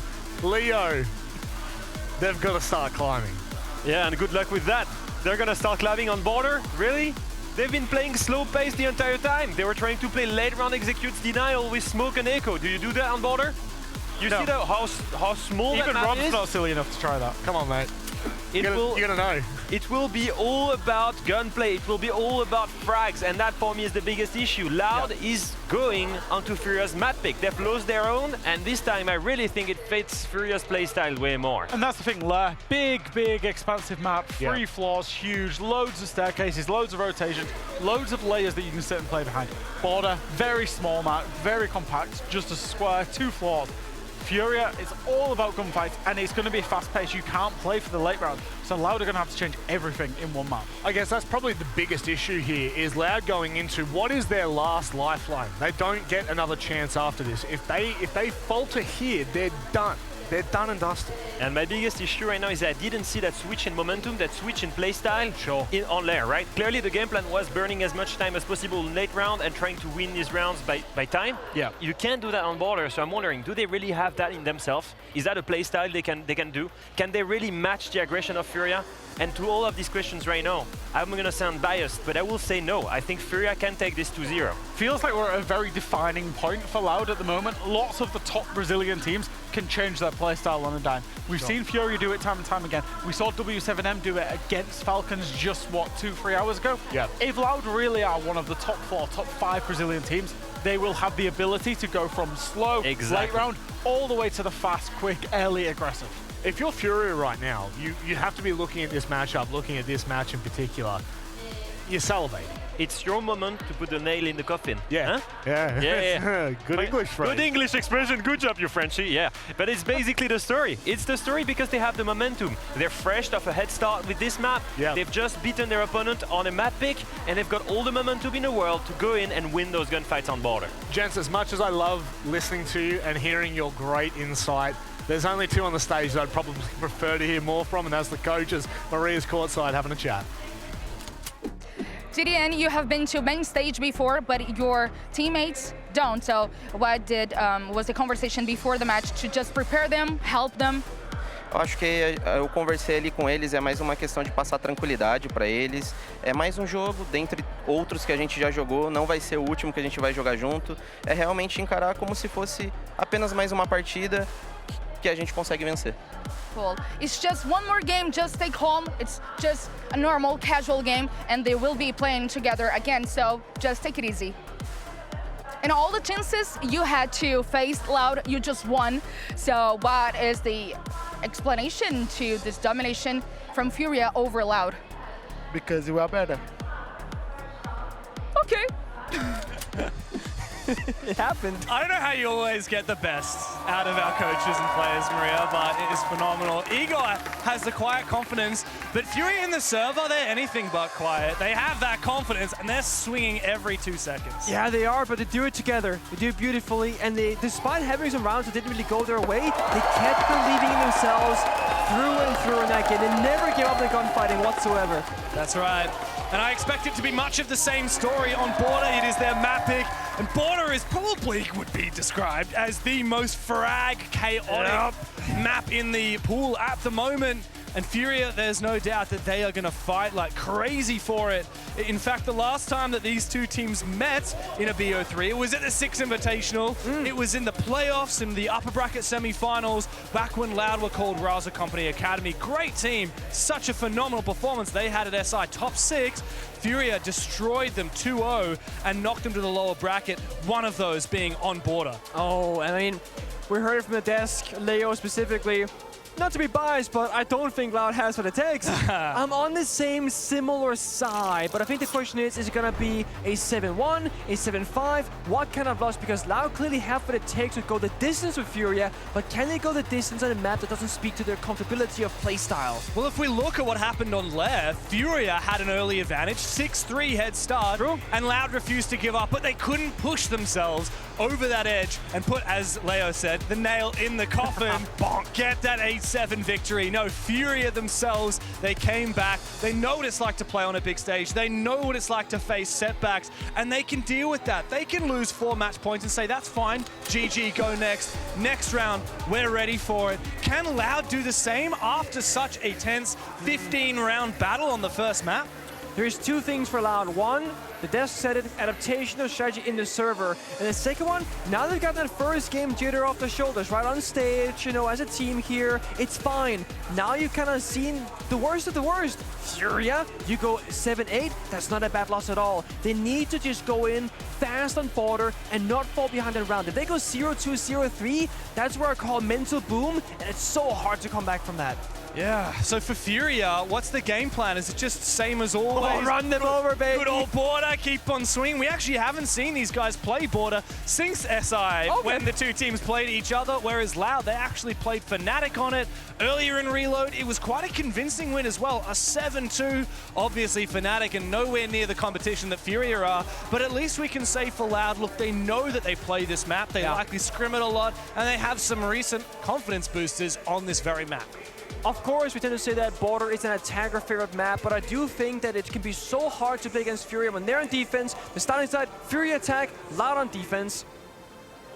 Let's see how that goes. Yeah, and we're going to get into it right now. Furia to come out of the gate swinging on map 2. They will need some immaculate attacks, but Loud, of course, on the defensive side, on the back foot after map 1. Let's get into border.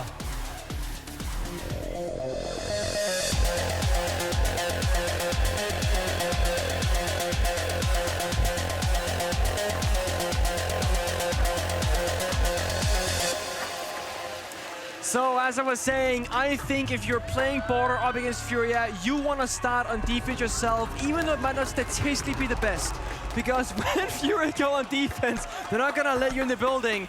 At least now Loud can get a feel for how things are going to play out and maybe even get a little bit of inspiration of how to attack, come the side swap.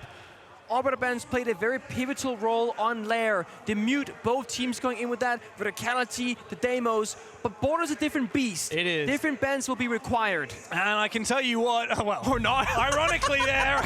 All right. So much for that. We do see a very unusual mute ban on Border, and that goes to show Furia, like you said, Loud need to take inspiration for what Furia have on the attack.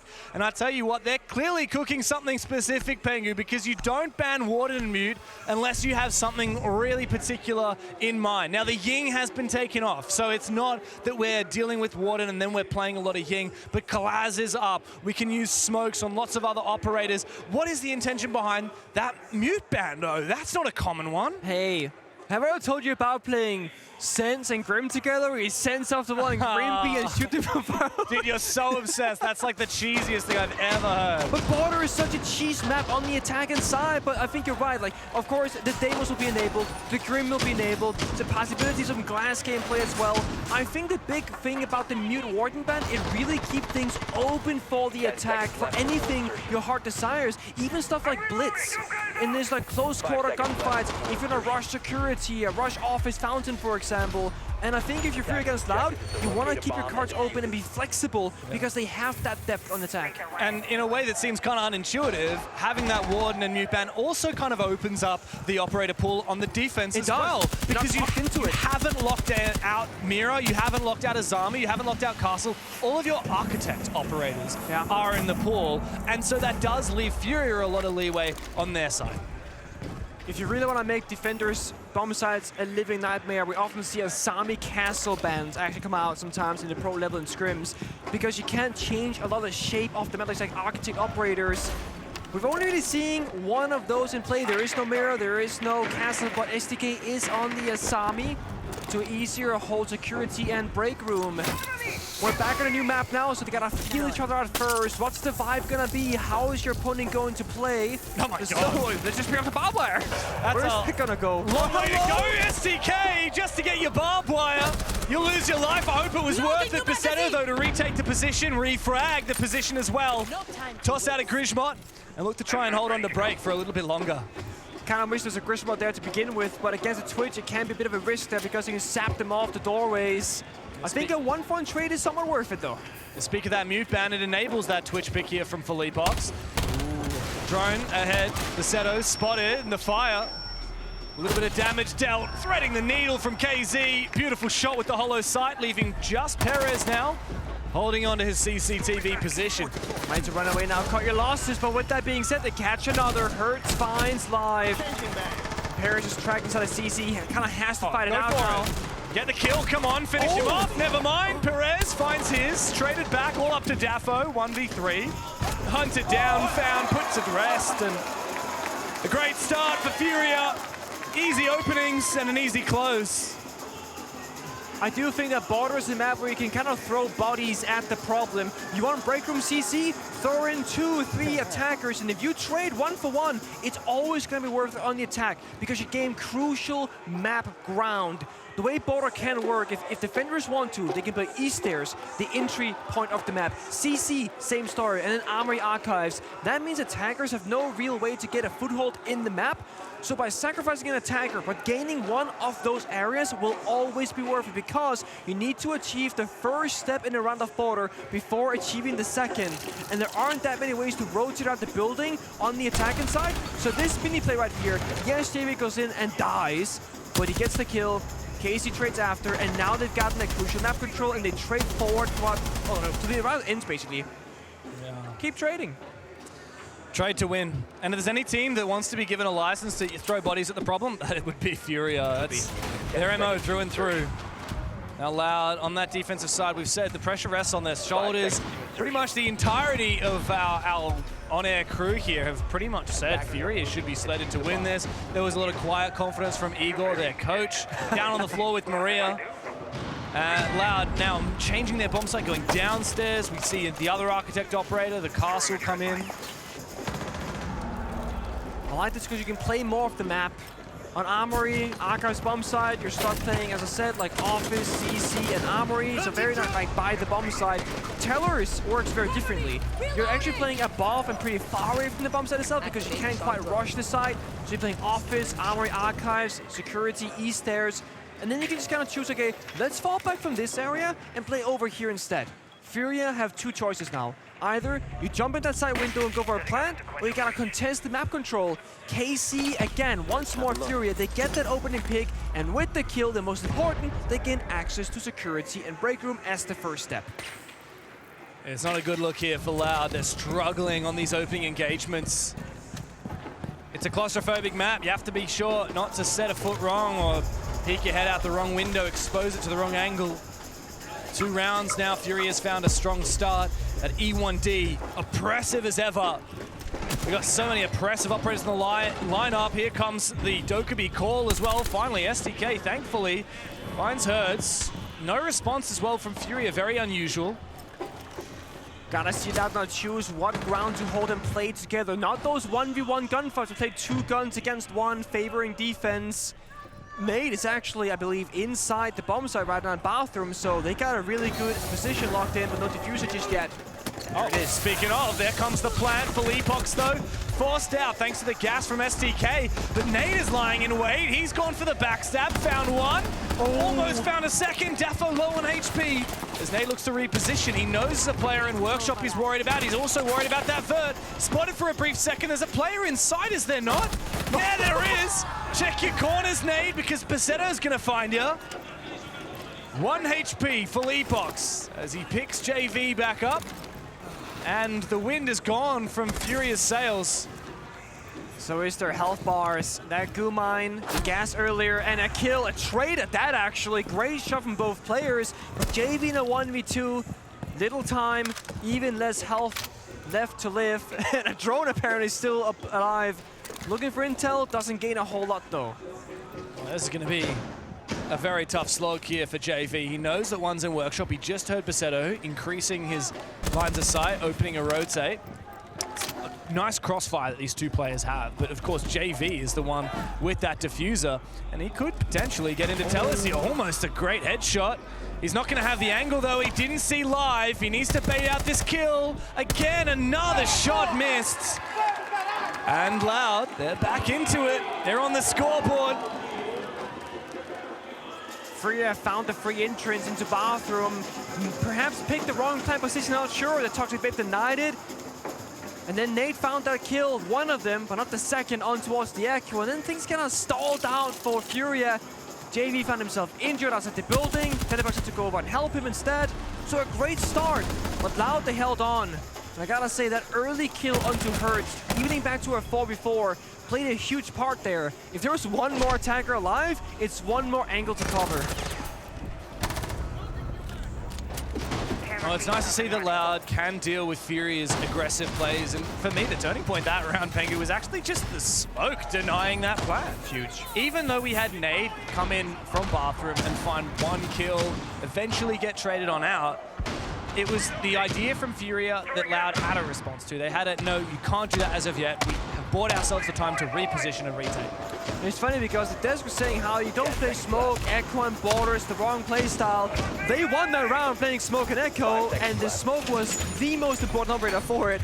Maybe there is a thing that you can learn about Border here and there.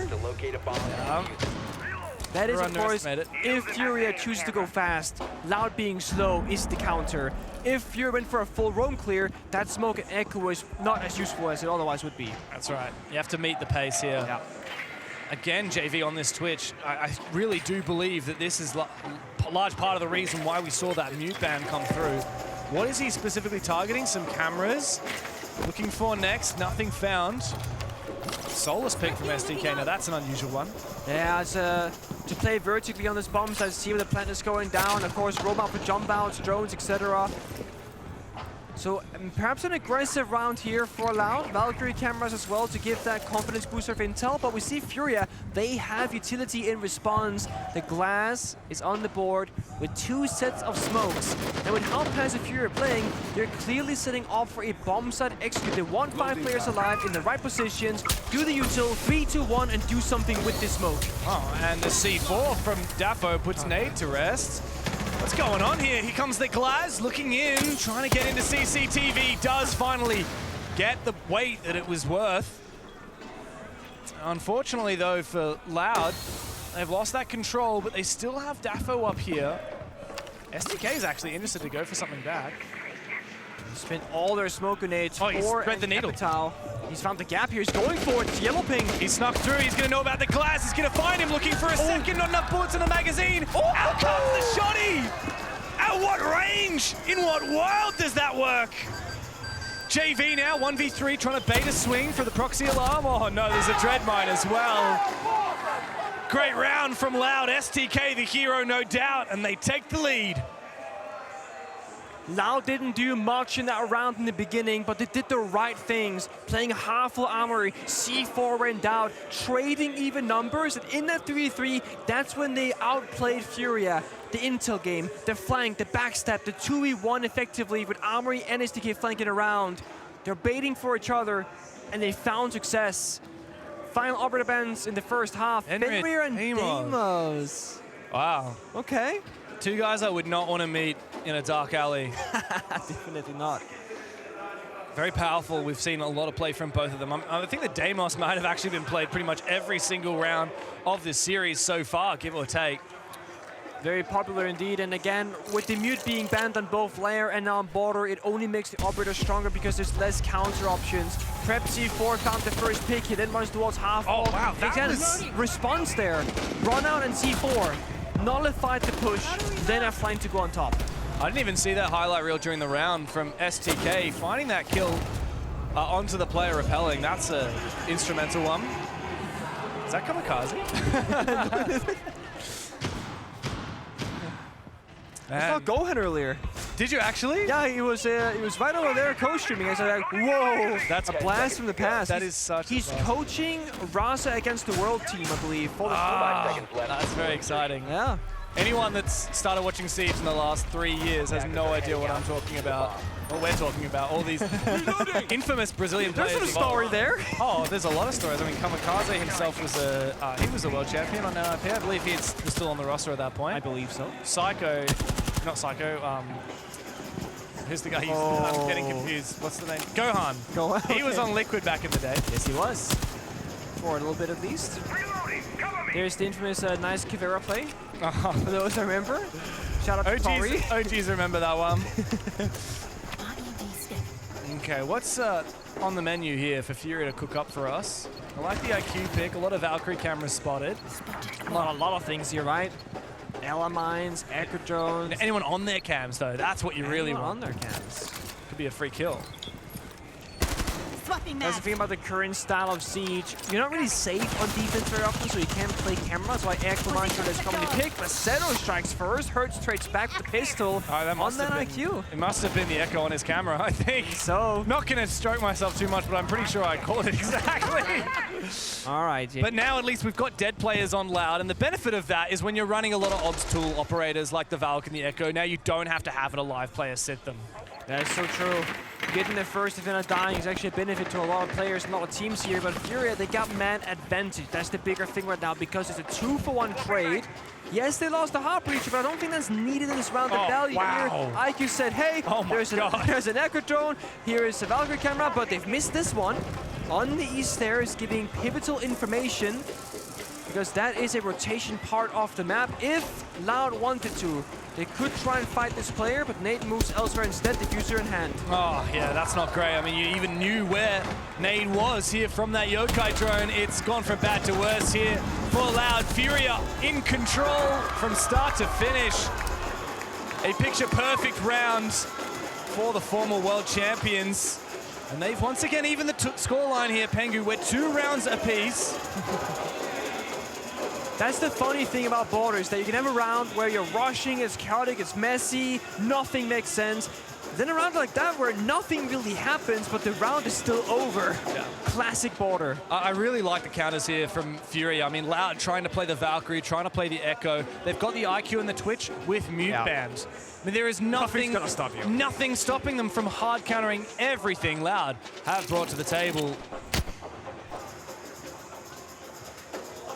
And that right there, my friends, that is something that we love to see.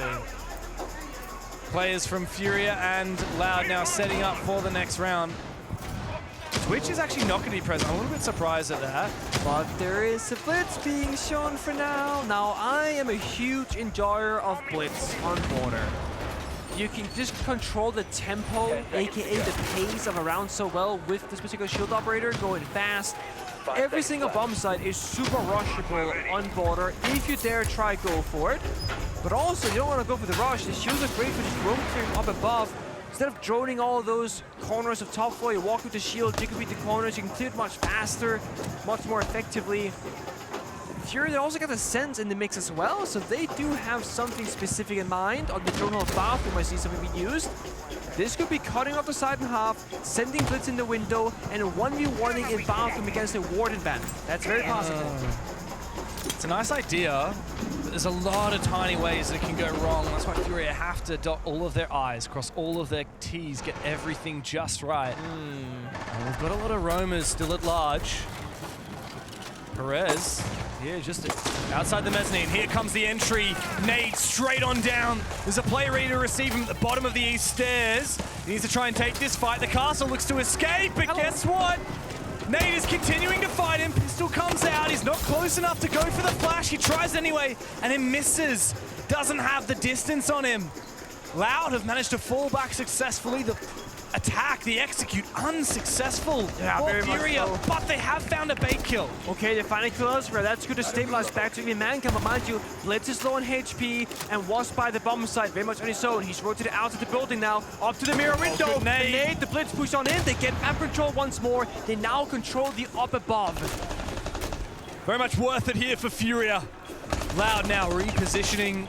This castle barricade gives Macedo a lot more safety to play around the bottom of those east stairs, but it's not completely safe. He needs to make sure he's got a crossfire with a teammate. He needs to make sure that he's got refragability. He needs to make sure that he's not going to get isolated by this Blitz. It's awkward because they can't use the vert above. There's no vert operators. No Grim Beast left in pocket of Casey either. So they have to sense projectile walls and then a Blitz that can maybe go for a plant. But in a 3v3, you kind of want to fish for one kill first or force that defender so far off the side, which they aren't, because Macedo is right in there. Yeah, now he's trying to take a close range 1v1 with a Blitz. Oh! The crossfire from downtown, and the knife comes through as well to support KZ against the world.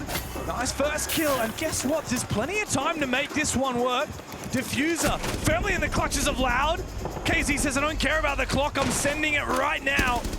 Jumped into the crossfire, desperately sprang through the wall. Dafo's there. Loud once again in the lead on border.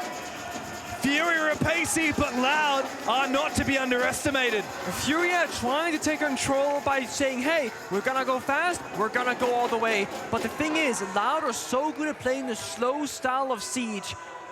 We have a call in with Leo, actually. What do you have to say to us, Leo?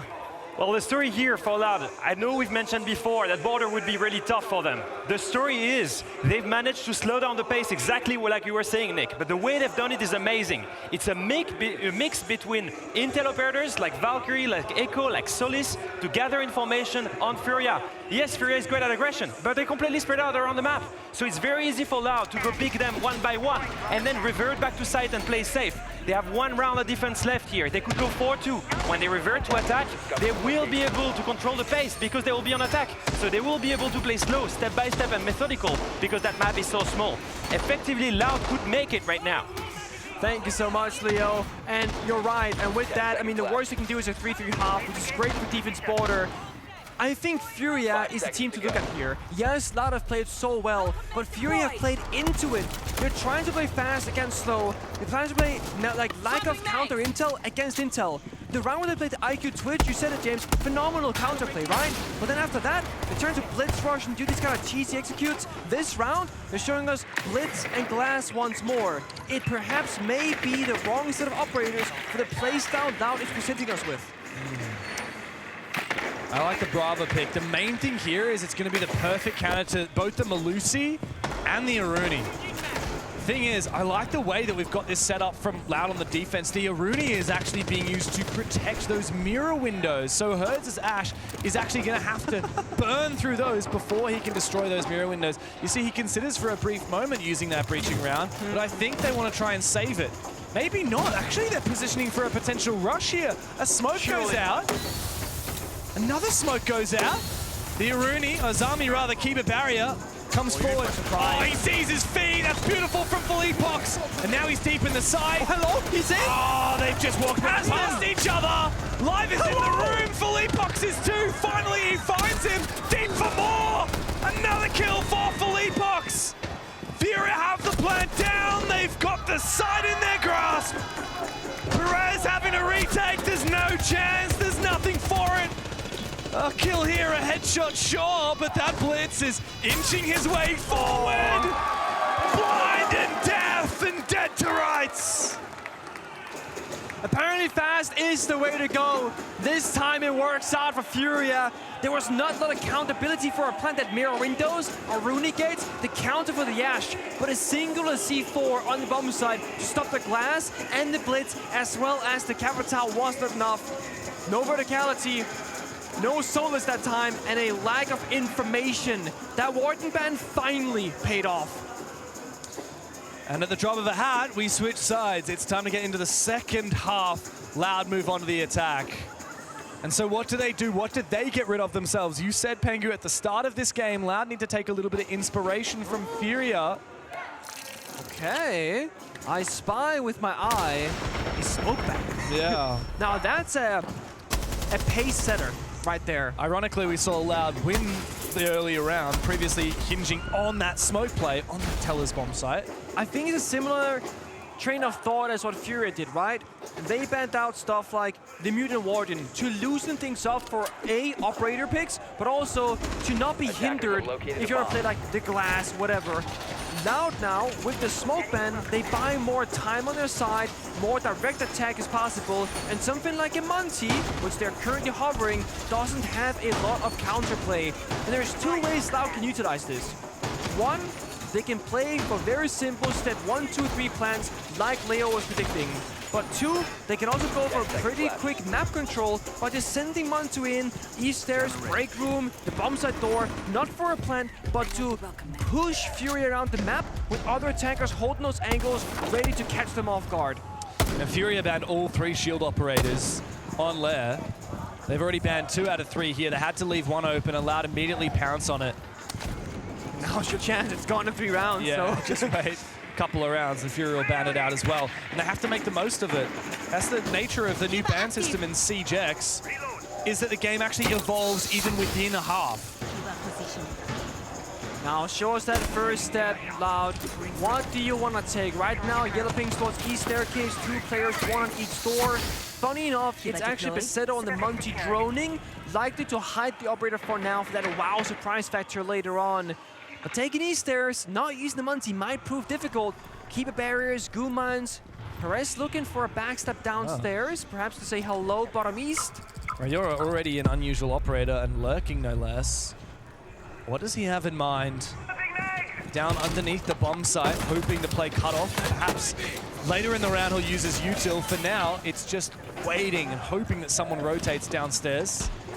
Meanwhile, Basetto dealing with quite a few players here. It's not just the one on East Edge, it's also the one loitering at the mezzanine. KZ actually wants to aggressively peek here. Break door. Daffo waiting for him, takes his head off. An early error, an unusual one for Furia. KZ far too hungry. That's what I'm saying, when you play against Furia, when they're defending, they're gonna fight you, lock you out. But if you win that gunfight, you can finally get inside the building. More than half the round burnt. All attackers are still outside the building right now. Besides that lurker downstairs, who hasn't found a lot of value just yet. The C4 ripped, SDK kind of toying with the idea of trying to baiting it out. If the C4 lands, we're back to even numbers, but the less C4s, the more plant opportunity for Basetto later on, so it wouldn't be bad to trade a player for it. Perez finally making his way back up the stairs. No one on East. So a lot of free real estate now to be taken by Loud. They start pushing their pressure, but guess what? It's again Furia peeking windows, this time for Leapox. He loses, he doesn't die though, he falls back. STK meanwhile, an over-peeking Herds is punished. And the Rayora starts to come into play. Felipox starting to feel boxed in here. No support, his crossfire's removed, but he finds his kill.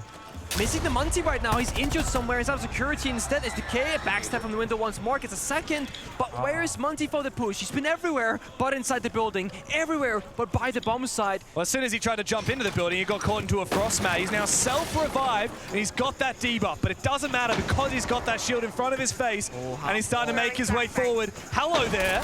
What's JV gonna do when a Warden is loitering in his face? There's players behind him, a flashbang goes down. Basetto to aim down sights. Felipox, a nice shot. Out comes the Deagle. Another kill to be found. STK has been huge this round. And he won't let JV stand up. That could have gone so wrong so quickly. Basetto, last alive. If that kill goes the wrong way, 20 health on a Monty stuck in the corner with the debuff of a Frost. Can't even sprint away. But Loud, somewhat of a messy one. I wanted to see the Monty push into East, take office, or show himself with the roam clear. Monty was more or less useless in that round until he attacked Armory. Yeah, it was a pretty unusual attack by all means. We were trying to follow it, our observers were trying to follow it. I didn't know where the actual intention was there from Loud. It kept I don't know if they knew.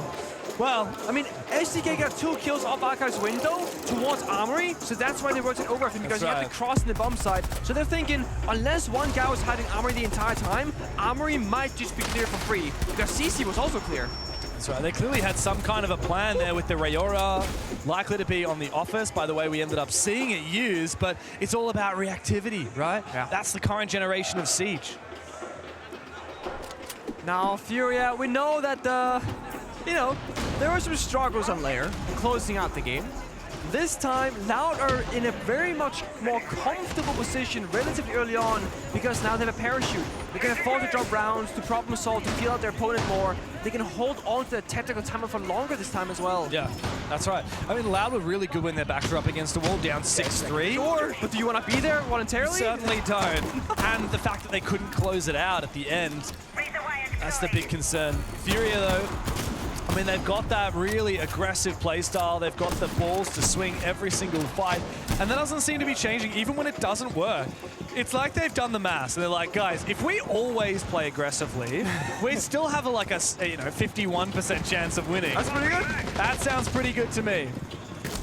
The big thing for me right now, Furia, they need one of the upcoming 2 rounds, including this one. Because after that, they can ban the Monty, forcing Loud to a different playstyle, a different win condition. If they lose both, well, then it's looking pretty grim, right? You know that 6-3 scoreline. They need that 3-5 or 4-5 rather, a little bit of leg room to work with.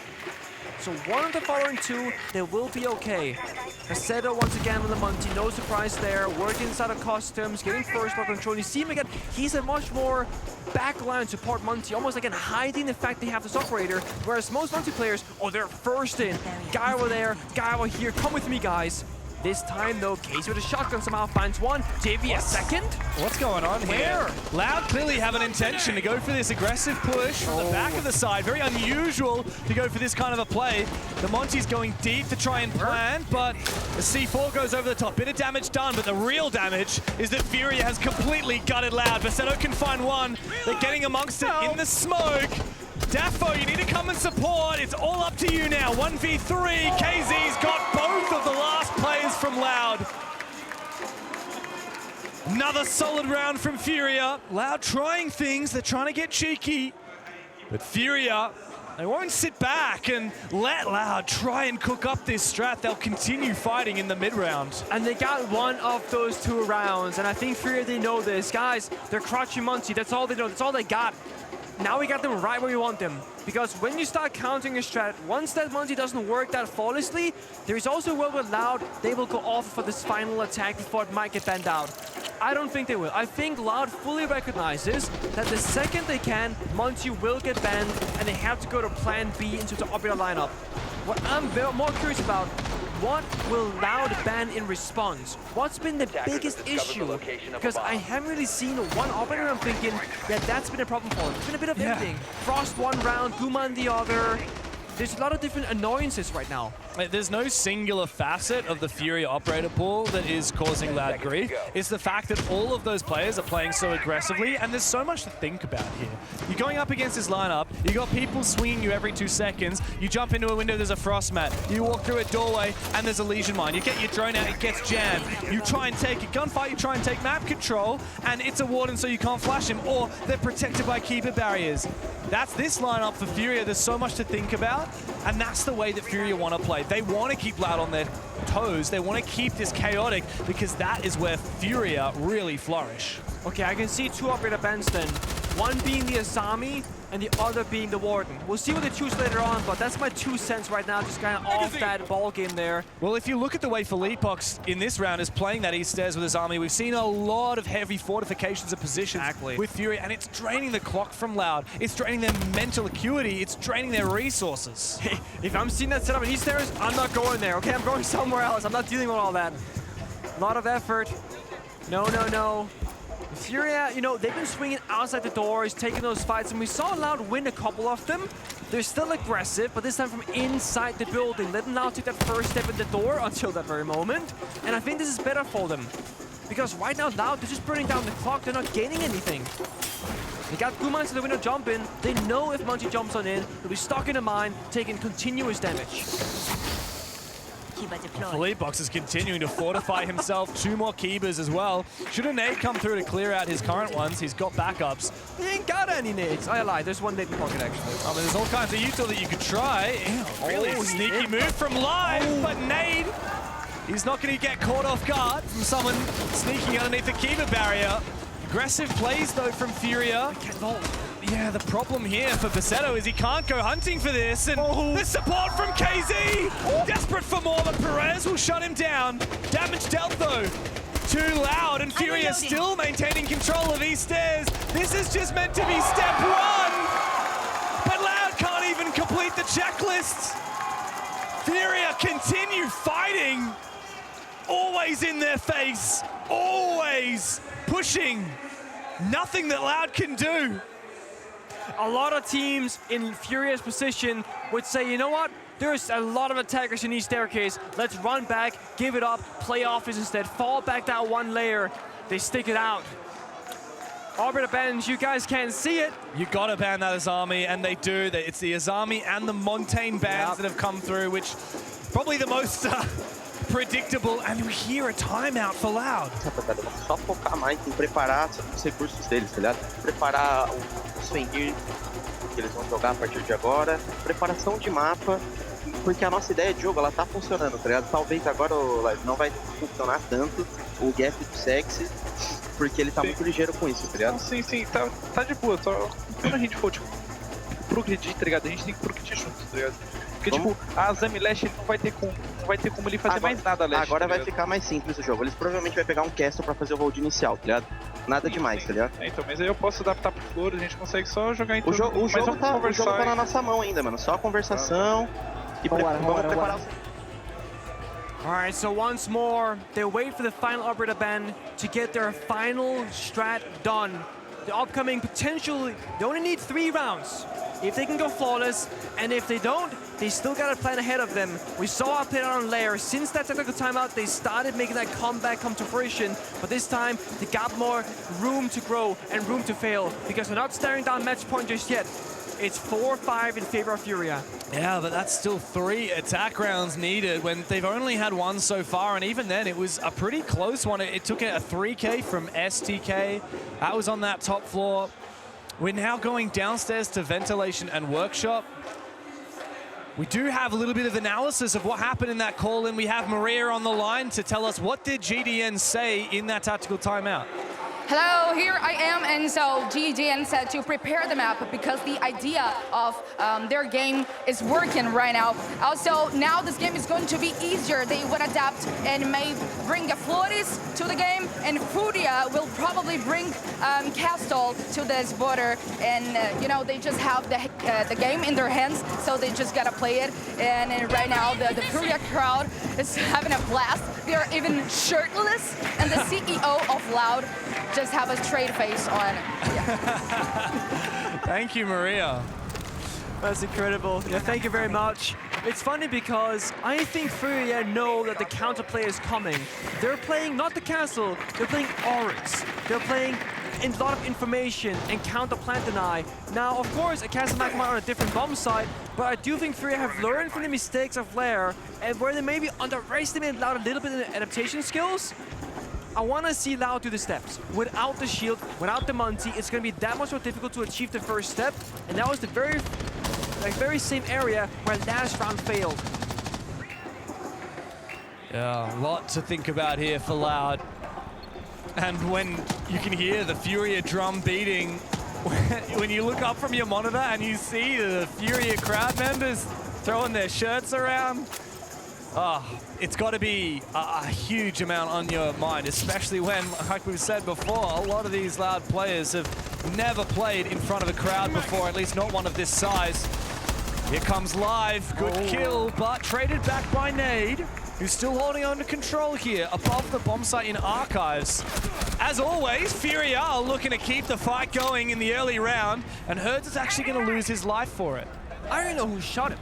I don't think they realize that he's injured either. They have no idea. He's in the hallway, in break room now. Oh, but Bassetto's actually got a good read here, but he has the diffuser. He can't afford to lose his life. Meanwhile, his teammates are dying, and Bassetto loses his 1. The round is done. Doesn't matter that Hertz is on the floor because JV closes it. And Furia are extending their lead. That tactical timeout from Loud goes begging. It's funny because whatever we heard happening from Maria, neither team, I feel like, played into it. It must have been that Loud saw the lineup of Fury and thought, we gotta change our plan right now because we're not playing the cast, we're not playing that the more like setup heavy, architecture style operators. Let's go Brava, let's go fishing for kills, let's get inside the map. And it became a classic TDM style border where it's gunfighting, gunfighting, gunfighting, and that's not how you want to play against Furia. Leo said it as well in the call-in. Loud wants to control the pace, play step by step. That was not a step-by-step round. Brava got the first kill, and instead of falling back and taking that freebie, swings for a second and dies right after. Also, I still don't know who injured the Oryx. I don't think anybody realized. I'm pretty sure it was the ace, Bassetto. He was probably outside east stairs or outside the mezzanine window. Double door, sprayed as he saw it cross, and then just kept spraying as he went through the went past the soft wall. Yeah. Probably got down, and then obviously didn't see that he was down behind the soft wall. That's my guess. But regardless of how that panned out, I mean, we can see how the game has unfolded so far. Map number 1, back and forth. After a really strong start from Furia, Loud came back to overtime. Furia just barely got it over the line. This game has been not so much the same. It's been a little bit more even. Loud has had more to say, But Furia, now with that match point, they just need a single more round and the series is over. Loud is out of the tournament. So more pressure perhaps this time around. In the best of 3, best of 5, you can sack a map and be like, don't worry guys, we got the next one. There is no next map for Loud if they lose out here. This is backs against the wall.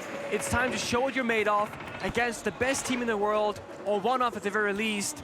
With Furia, we know they're not going to make it easy. They're stretched out, right? They got castle barricades, you gotta clear those. They got Valkyrie cameras as well. So you're playing Flores and IQ as a response to 2 different defenders in pure counterplay and strategy, but we're still missing the entry point. Loud are not getting inside the building. If they are, there's a C4 waiting for them together with the Valkyrie camera. So we gotta see Perez be careful and make the right play, the right decision here. Walks in as the IQ, dies to the C4, doesn't even check for the camera. Oh no, desperate now for Loud. They find one, but Live needs to do a hell of a lot more than that. Finally the camera taking down, but far too late. KZ has already done his damage. And again, you lost the IQ. Find them as well. Scatter Tree going to be so much more difficult now. And the confidence as well, also being a bit shattered, losing a player in that manner. Live on Dokkaebi joining us at the main door. Final call has come up when they want to use it. Hurts looking for a drop down, can't quite get the hatch. He wants to prep it. JV finds Busetto though. This is falling apart, James. It's down to just 3 attackers left. After such a phenomenal tournament, after everything that Loud has stood for, since making main stage in Boston and now getting picked up by one of the biggest organizations in the scene in Brazil. And just put last year the Brazilian crowd imbued Furia with ferocity, and today it lifts them into the semi-finals. We're another great Brazilian team. We'll be there to greet them as well. The journey is not over, it's just begun for Furia, but they look so damn hungry and ready for this one. They want to go all the way. And these 5 players are still undefeated in Brazil. Nobody can take them down when the Brazilian crowd is behind them. Commiserations to Loud, of course. What a valiant journey it has been for this roster, and they really earned their stripes this event.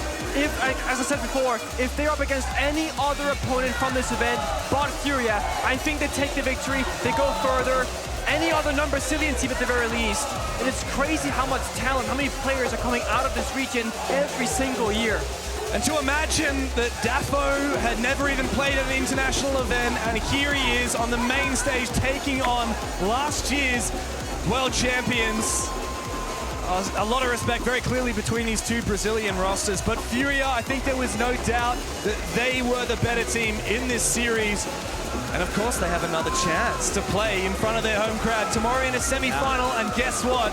It's against W7M, their old organization. Imagine the drama here. Furia, everybody expects so much out of them. And for too long now, we've seen disappointment. We've seen complacency. This is a roster that is ready to get back to becoming championship material. It's a good story. There's something about this roster and a nice script that goes along with it. The opponents they are up against, in the way they wish to win. That final round, Hurts 1, 2, 3 quick kills. It's so classic Hurts. It's so classic Furia, how they play the game with so much confidence. It's always a matter of, I will take this into my own hands, I will be the better player, we will be the better team, and just defeat their opponent. Well, let's hear from the horse's mouth itself. Furia are up on the stage waiting for us. Brazil's big dogs back on top. For now, still a long way to go for Lee Pox, but you absolutely adore being on home soil, don't you? Oh, of course, to play in front of my parents, of my family, in front of this amazing crowd, of these amazing fans, it's just a pleasure. I thought I saw your mum and dad out here again. They were out here in Sao Paulo and they're here right now, right? Yeah, they were rooting for us when we were W7M, and now with Furia, just amazing. Love it. Cadê sua família? Cadê sua mãe? Tá ali a mãe dele, falou que tá muito feliz de jogar aqui na frente da família dele. Que bom. Most of the time the score was going back and forth. How did you stay calm and collected? Yeah, on the first map, I think it was harder than it should be. It was a 6-3 for us, and we should have closed it out. But we keep the composure, and we could finish afterwards. And on border is our best map. We didn't lose border for a year now, maybe more. So we are pretty comfortable for the win. Falou que estava muito confiante aqui no mapa Fronteira, que eles não perdem esse mapa há um ano. No primeiro mapa ali foi um pouquinho mais difícil, estava indo e voltando o placar, mas conseguiram fechar aqui em 2 mapas e foram vitoriosos nesse dia de hoje. Parabéns. Felipox, there was a lot of respect shown there after beating Loud. And now tomorrow you face another Brazilian team in your old organization, W7M. For the fans, that is so exciting. Personally, for you, how much are you looking forward to that battle? I want to face W7M, I want to win against them, and hopefully we'll win the championship afterwards. Thank you so much. Ele espera poder vencer aqui amanhã contra a W7M. A gente vai descobrir nesse confronto. Já temos os nossos 2 times semifinalistas aqui do segundo confronto de amanhã, que vai ser W7M versus a equipe da Fúria. Lembrando que antes a gente tem Kage Osaka versus Wildcard. Vai ser um diazão. We are so excited for tomorrow, right, William? We cannot wait. See you tomorrow, but back to the team. Thank you. Congratulations.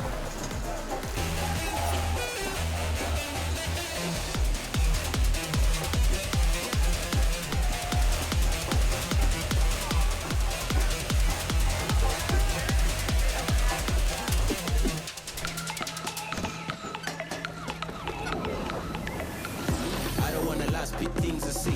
Back on my push it, I do it for kids. Julie Kafunga took a two kids. Squeezing and goofing in a little bill. Hey, we be getting more paper, no joking no more. We don't need no favors. Hey, and they know all better. We be getting more dough where they need more flavors. They must be hard, I want to see, I wanna wow. Ever since I made it, wanna wonder wow. Who's the point of the shower? What you do, I can't be out. Only do me, I'm down on. Wow.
We're here to break it down, but in the background you might be able to see just the last remnants of the photos from that Furia matchup. An incredible victory for them. They push forward 2-0, a pretty convincing 2-0 at that. Of course, the wonderful gentleman here there we go. That's it. Hey, everyone deserves that. That crowd there, although it may be small, I tell you what, they make more noise than you could ever possibly imagine. We have to turn our mics all the way up just to hear each other. It's pretty mental. Yeah, it is absolutely mental. I love how you mentioned They're the size still and going, the noise by the it's way. making. It's actually incredible, and that's a Brazilian crowd for you. We're in Brazil, and we get the full Brazilian experience. Whether it is runouts like this one, whether it is the crowd making so much noise, whether it is gunfights, absolutely amazing, and shots like this one, a shotgun 15 meters away. Honestly, what a barn burner of a game. It was exactly what we predicted. Yeah. Close fight, win from Furia. Big stylistic differences between the two teams, I think it's fair to say. And I think it's fair to say Loud did lose both of their maps, but it's worth giving them the plaudits. They pushed Furia all the way. Yep. They really, really made them work hard for their win. And this is a Furia that have been firing. This is a Furia that have approached a lot of games against a lot of top teams and absolutely decimated them so far at this event. And Furia didn't do that today without their struggles. They really had to dig deep to get over the line. I feel like that's been the consistent story for Loud. A team that is composed of well-rounded players. No one is a real star player. They play really well traditional Siege, and they just can't break through that top 3, top 2 Brazilian, teams. They can always be a challenger and not really that favorite, and it's tough for them because they have so much potential. Is it the play style? Is it just, do you think it's exclusively the way they play? The reality is, other teams play with better firepower and just as good as them in terms of coordination. If you look at Furia, it's the exact same story. If you look at FaZe, the exact same story as well. That's currently the difference. I think Loud, they play with that kind of slow, I would argue, default play style. Sure. And then when that kind of fails, when you see a Furia, when you see a FaZe, some of these top teams, they've then got the big name players, your Cybers, your JVs of the world that are stepping up. We're not yet seeing that on Loud. That doesn't mean they're not heading in the right trajectory. It just means we've not yet seen it from them. No, we haven't, but it doesn't mean that there's not positive signs moving forward. We don't know what to expect, of course. There's still many, many games to play throughout the year where they will be able to prove themselves. Just very quickly, some interesting play style from Furia. It doesn't really change too much, does it? No, it's the aggressive play style that we mentioned. If you look at the way they defended border, it's all the aggression that they're looking for. This C4 kills, the aggression consistently on the outside all the time. These crazy shots that they keep hitting. It's This is crazy. This triple kill from Castle. Nuts. Boom. Free fire. Right. Boom. Instant 180. Free fire as well. Welcome. That's Hurts. That's Furia. Any single player on that roster can hit crazy shots. And that's the difference. Then pockets of just aggression, bang, bang, bang, bang, rounds over, happens with the top teams. Now, Jackie boy, I know that we love the detail. Of course, presented by Blacklight, but is this more of a ranked queue, or is this like a what kind of clue are you giving here? This is definitely one to take into your ranked games. It's a short but sweet clip. It's going to be the Tubarão, where the Tubarão freezes themselves to get rid of the Deimos ping. Now, still ends up conceding the kill, but certainly this is something that you can take into your ranked games. You get that deathmark tracker on you, your Tubarão, or your teammates. It can work for your teammates as well. Throw the Tubarão canister, the Zoto canister. It will freeze the area of effect. That deathmark tracker won't work, and Tubarão won't be able to be seen. Take that one into your ranked queues. That's probably the best way.